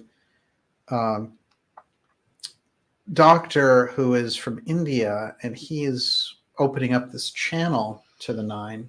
And there are people like Andrei Puharich, who becomes a big innovator on remote viewing and launches Uri Geller and other people. And they're all involved in this. And the Nine are supposed to be these Egyptian gods hanging out in a spaceship, giving them these messages off Earth. What's strange about this, as sci-fi as all that sounds, this is the early 50s, first of all. Some of the people involved in that group, really the core members, are like Ruth Forbes. Her husband was Arthur Young, who created Bell Helicopter, and his stepson is Michael Payne. And Michael Payne will go to work for Bell Helicopter in Texas, and he and his wife, Ruth, will host Lee and Marina Oswald when they come back from the Soviet Union. So here we have a complete mystery kind of psycho-spiritual channeling experience with extraterrestrials run by people directly connected with Bell Helicopter and the Oswalds. And then at Bell Helicopter, Michael Payne, his boss and his mentor will be Walter Dornberger. And Walter Dornberger is, as Dr. Farrell will tell us, not only is he the VP for Bell Helicopter, but he's the person who was in charge of the rocket program for the Nazis, and it was his understudy, von Braun, who got him out of the whole, you're going to get hanged at the gallows at Nuremberg for using slave labor to build V-2 rockets. So Dornberger is the superior of Payne. Let's follow this for a second. He's also the chief of the X series of advanced planes, which still hold records for manned plane speed, even though they were done in like 1961. So when we go back and we look at Dornberger and we see he's related to Payne in this process of being his mentor at Bell Helicopter, and that Michael Payne's stepdad is Arthur Young, who goes on from making helicopters to doing what? Consciousness studies. One of his consciousness studies groups is still around here. And his wife, Ruth Forbes, was one of the richest women in the world. Those are the people channeling the nine. Later, Gene Roddenberry, who created Star Trek, will channel the same group. And if you look at the Uri Geller material in the 1970s, he contacts the nine, which he senses as a gigantic computer, like an AI system. Something very, very strange about all of it. And it's got geopolitics, aliens, and psychic experience all rolled into one major enchilada. So I hope that kind of answers the question. Yes, Miss Olivia. Okay, so Valerie Airy wants to know, it would be interesting to hear DJ's thoughts about the process by which our politicians are controlled by the secret societies and fraternities, re their bizarre policies and behavior.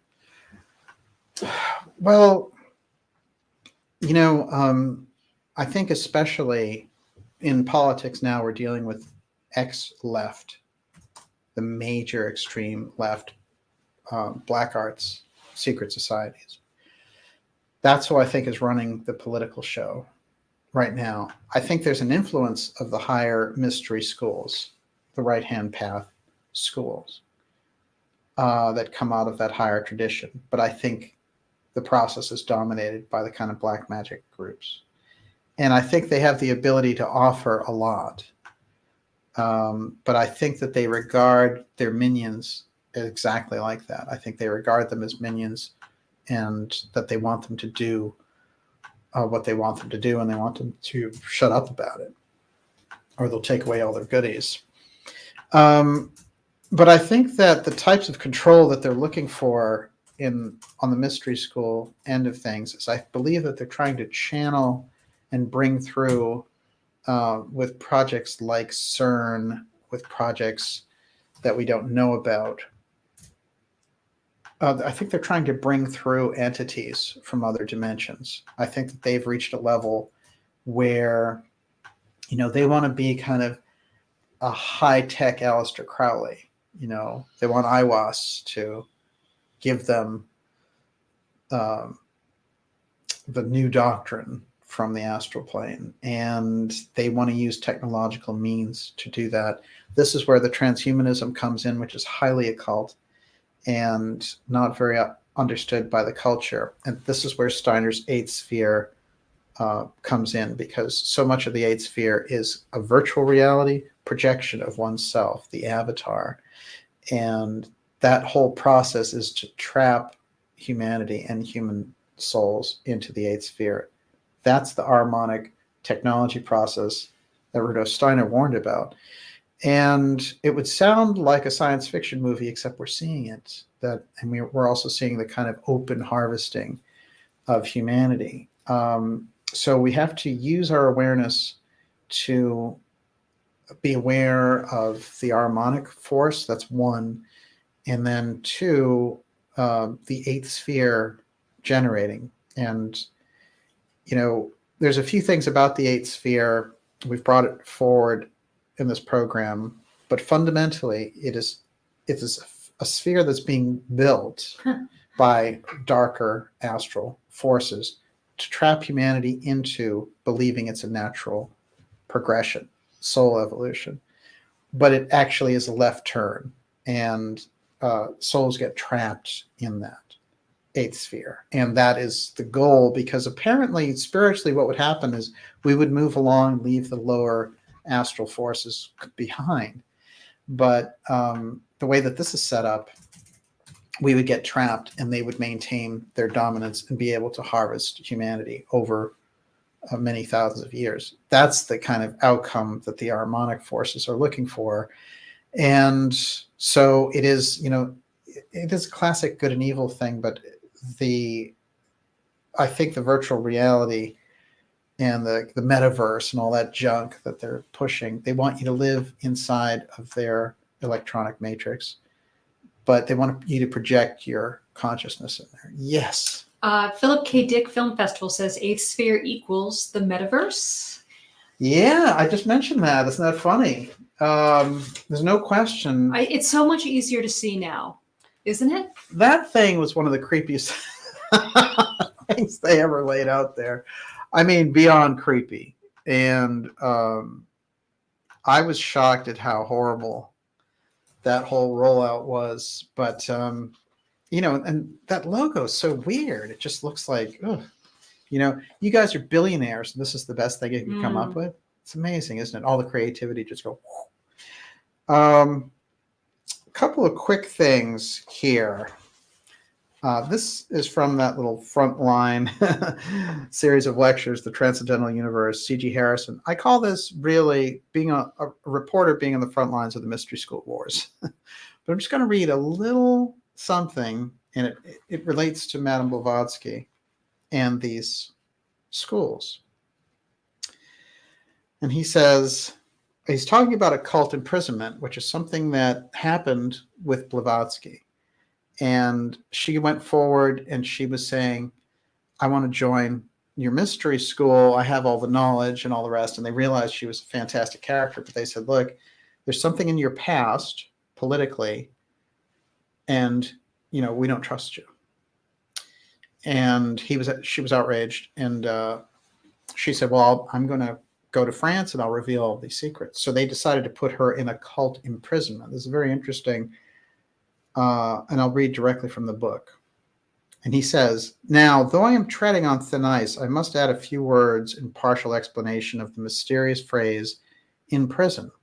What is occult imprisonment, and why was it inflicted on Madame Blavatsky? There's a certain operation of ceremonial magic by means of which a wall of psychic influence may be built up around an individual who has become dangerous, which had the effect of paralyzing the higher activities or producing what is called repercussion of effort. And the result is a kind of spiritual sleep characterized by fantastic visions. It is an operation seldom resorted to even by the brothers of the left, and in the case of Madame Blavatsky was disapproved of by almost all European occultists. On the American Brotherhood alone rests the responsibility for what has since happened. This is very interesting. So her ability to rise up and get those psychic visions or whatever, they interfered with her process by creating sort of psychic visions and projecting them at her. I think that process, you know, we start to see that the metaverse thing, just like the eighth sphere, it's a projected reality. And it is, I think of the eighth sphere as a kind of prison. It's a virtual reality state where, you know, we think we're seeing one thing and we're in a completely different environment. So I think the eighth sphere is something we brought forward in different episodes, but it's something which is endlessly fascinating, and we have only really begun to sort out exactly what it is. Yes, Miss Olivia. Off topic, but Cat DF wants to know, is Trudeau really Castro's son? The resemblance is undeniable. I think the older he gets, the more obvious it is. Well, here's the thing that's well known, which is that his mom slept around, and his dad was closeted homosexual. So this is the weird pattern that they had. So the idea was when they went to Cuba and visited Castro that she got pregnant by Castro. So I think it's totally valid, and he does look like Castro, but it's even worse. Like, that part doesn't even matter if you really think about it. His horrible, dictatorial, you know, mandates and the incredible burden on the Canadian people and the harassment of the churches and everything else, and his obnoxious, you know, he's giving Jacinda a run for her money in terms of looking like a psychotic fascist there on the world stage. And so I hope that there's a way for the people of Canada to remove I know that he couldn't get his government in, but he was allowed to maintain his position as prime minister there in the recent election. But he is one of the worst, along with Gavin Newsom. It's like there's a contest of like dictatorship, right, Absolutely. around the world. The worst kind of psychopaths. Yes. Okay, we'll take 2 more questions. Okay, so Gil and Joy R want to know if there's an Achilles heel for the powers that be, that shouldn't be, that the mystery schools know about that can block this madness, this genocide. Well, I think the David and Goliath story is crucial. It may be the retelling of an incident, but it is a parable. It's a mystery school parable. And it suggests that in the giant, there is a weak spot, and that something as simple as a teenage boy with a slingshot could take down this ferocious giant. It's a message that, we always have that ability. But it seems like maintaining our center in the face of incredible, because many of these things, and when you watch them, and you inspire a sense of outrage for the incredible fascism behind it. And there's a lot of violence in that type of fascism. So the things that we're seeing around the world with the mandates and with the lockdowns and with the kind of global dictatorship trying to move in, and then the press trying to whitewash it and make you angry at other things, distract you. It's a very sick position we find ourselves in. So they expect us to go out of our center. And that's why the whole thing can be navigated if we are centered and, responsive, that is responsible. So that's where my first insight on that really goes there, because I believe we have the intuition to overcome anything. But this is a big problem, and I think that we're going to be dealing with the repercussions of their activities trying to control 7-8 billion people, and they're a very small group. I wouldn't number them. They're in the very low thousands. I would number them maybe around 5,000 people. So it's a very disturbing situation, and I think it will go on for some time as they try to roll out a global dictatorship. But I think that they're going to be stopped. So if anything, by having that better attunement with our own intuition, we're going to have things occur to us, at the right time. This is how it works. Yes. State Wench 2 says, we are their Achilles heel. Without our consent, they are useless. I agree. And, once we realize that these rulers are really dictators and abusers, right, and predators, we need to emancipate ourselves from that relationship, right? It's just like being an abused wife or something like that. You just say, I do not deserve this. I will not take it anymore. Just saying that, declaring it, right? And that we don't need them to govern us.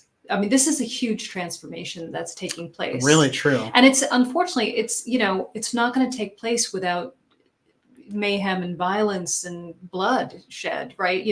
Everybody wants a solution without destruction. I don't see that as possible. Hopefully we'll have as little as possible. But, the revolution, the Great Awakening that's happening here is massive, it's towards kind of a form of self-government. And that, this is us as humanity growing up and saying, we don't need these leaders. They're very mediocre. These people are not extraordinary people in any way, certainly not morally, ethically, but even intellectually. Are they really our superiors? Do they deserve these positions? No. This is the problem.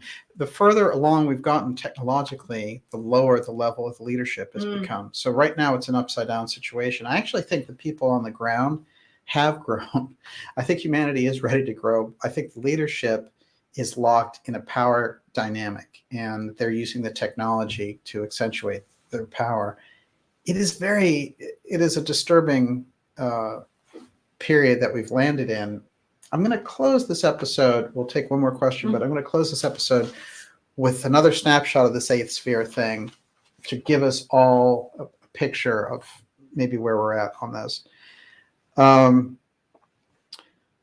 So again, this is C.G. Harrison in the Transcendental Universe, and he is the frontline reporter on the War of the Mystery Schools in 1893. The truths which I shall endeavor to convey are fragments of knowledge pertaining to some of the very highest mysteries, the comprehension of which requires the development of faculties wholly latent in the majority of human beings and being very feebly developed in the West, even among initiates. That's tough.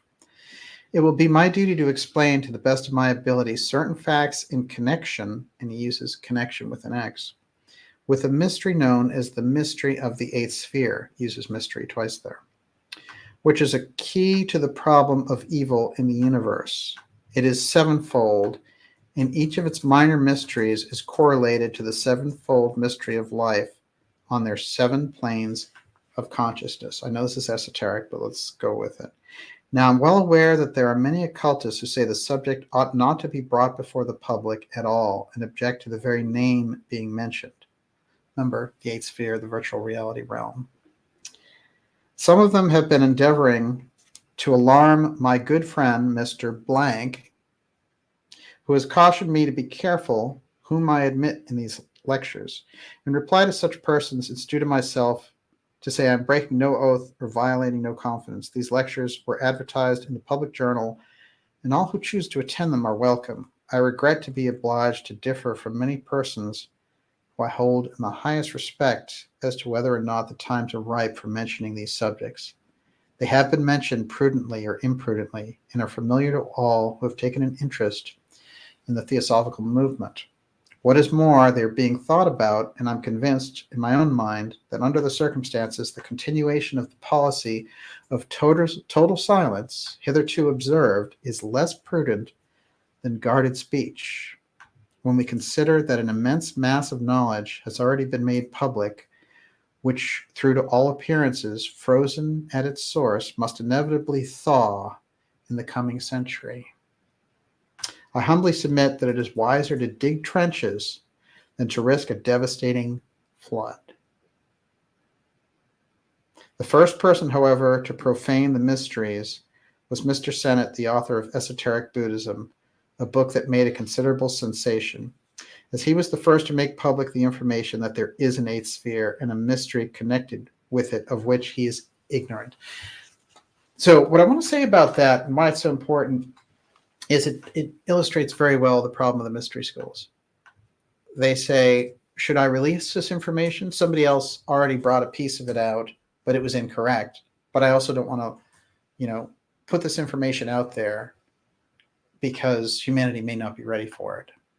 So they have a balancing act to go through. And some of those snapshots in Steiner's work and in C.G. Harrison's book give us that hint of that mystery school war going on underneath the surface.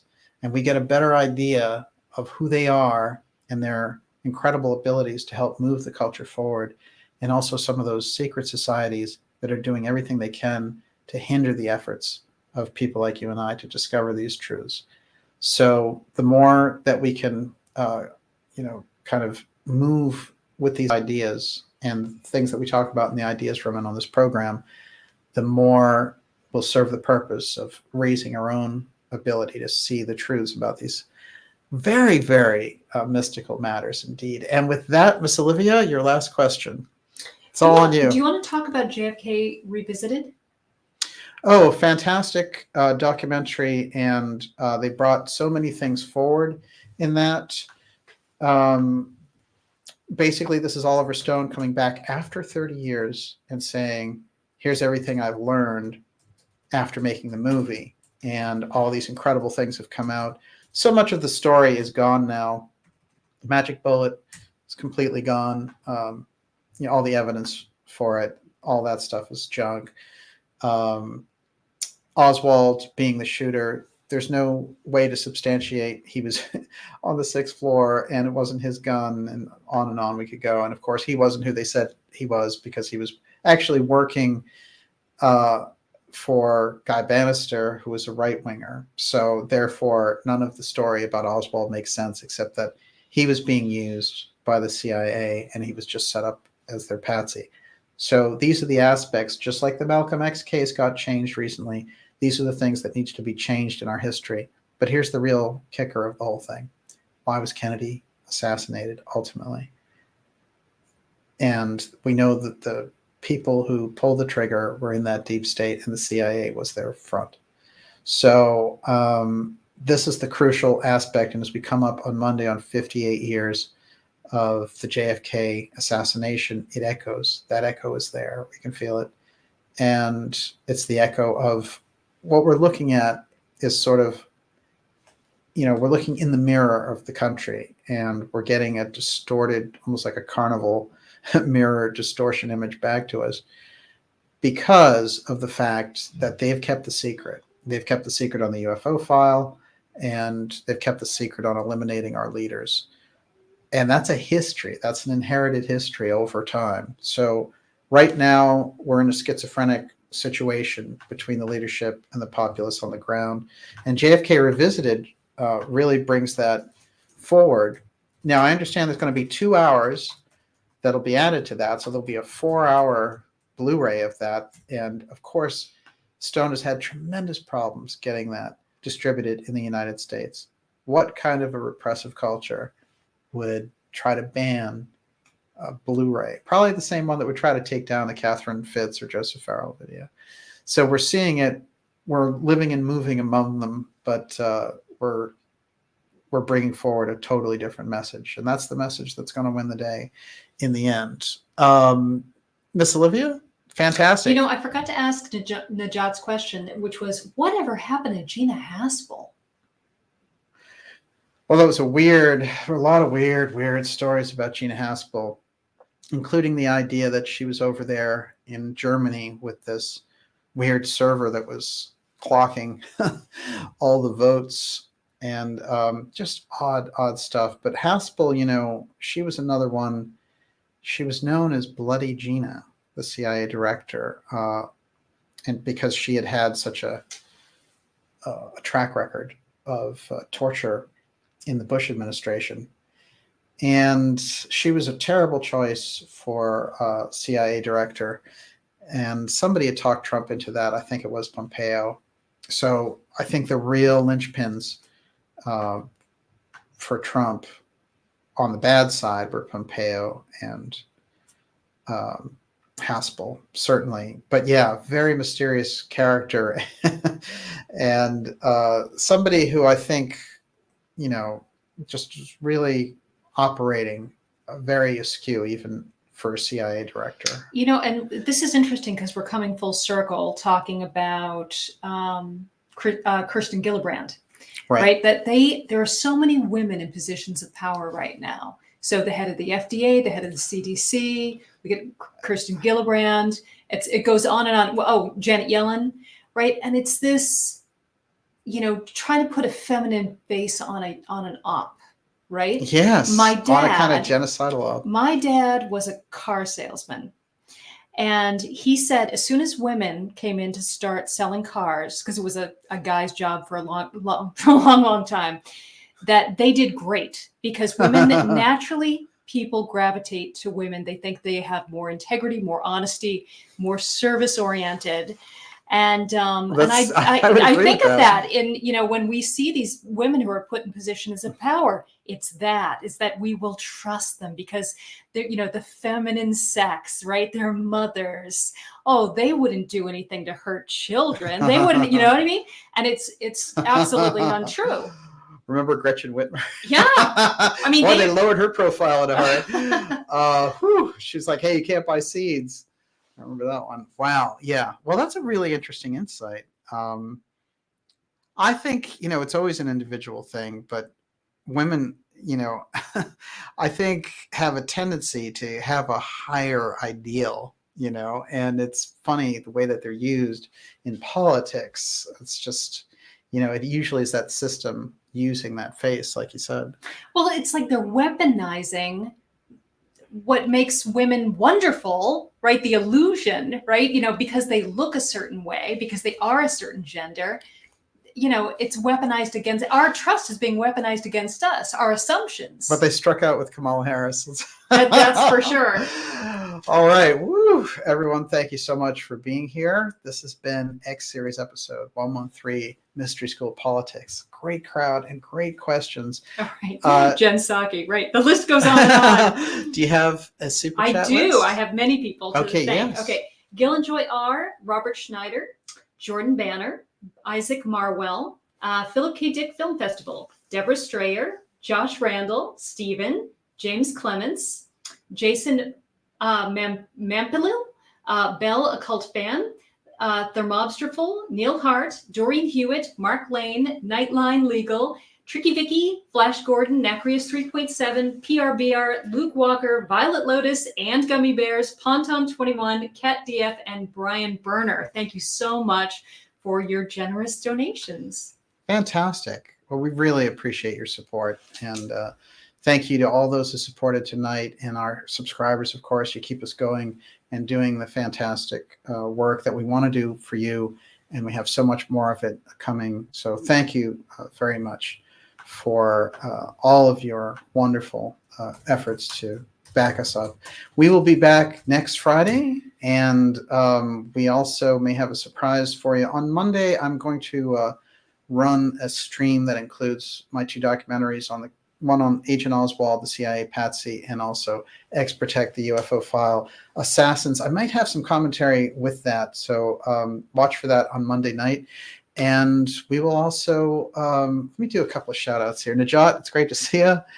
Kimberly Rains, Kunal Kath, it's great to see you. Hal Colombo, Zach Robinson, Scarlet Fire, Adamar, Britannia Young. It's great to see you out there. Excellent. I know Carolyn Kat Goida was out there tonight. Thank you so much for being with us. Roosevelt. That's it. It still works. Everybody's still Let's Go Brandon. John Martin. It's great to see you. Mint Key. Mark McLaren. Luke Walker. I know Kate was out there tonight. It's great to see you. That reminds me that I have mint chocolate chip froyo. That is what's for dinner. Chrissy. It's great to see you, Chrissy. Drumstick 74. Hilarious. Chris Bradley. Wow. Great people out there tonight. So good to see everyone in the Ideas Room. Alex Kuhn. Karen Carpenter. Thank you. Good night, everyone. We will see you all next week, and of course with the special on the JFK Monday anniversary. And really terrific to have you all with us. And of course, it says end broadcast, but nice job, by the way, Miss Olivia. Thank you very much. And nice round of applause for Olivia, everyone. Zara Drew, Soul Token. I like that. One Take. Al Kiter. Nicholas Sandaris. Exactly right. It never really ends. Remember to go to darkjournalist.com, sign up for the newsletter if you haven't already. Harry Honkinen. Great to see you out there. Jason Johnson. Good night, everyone. Have a fantastic weekend. God bless.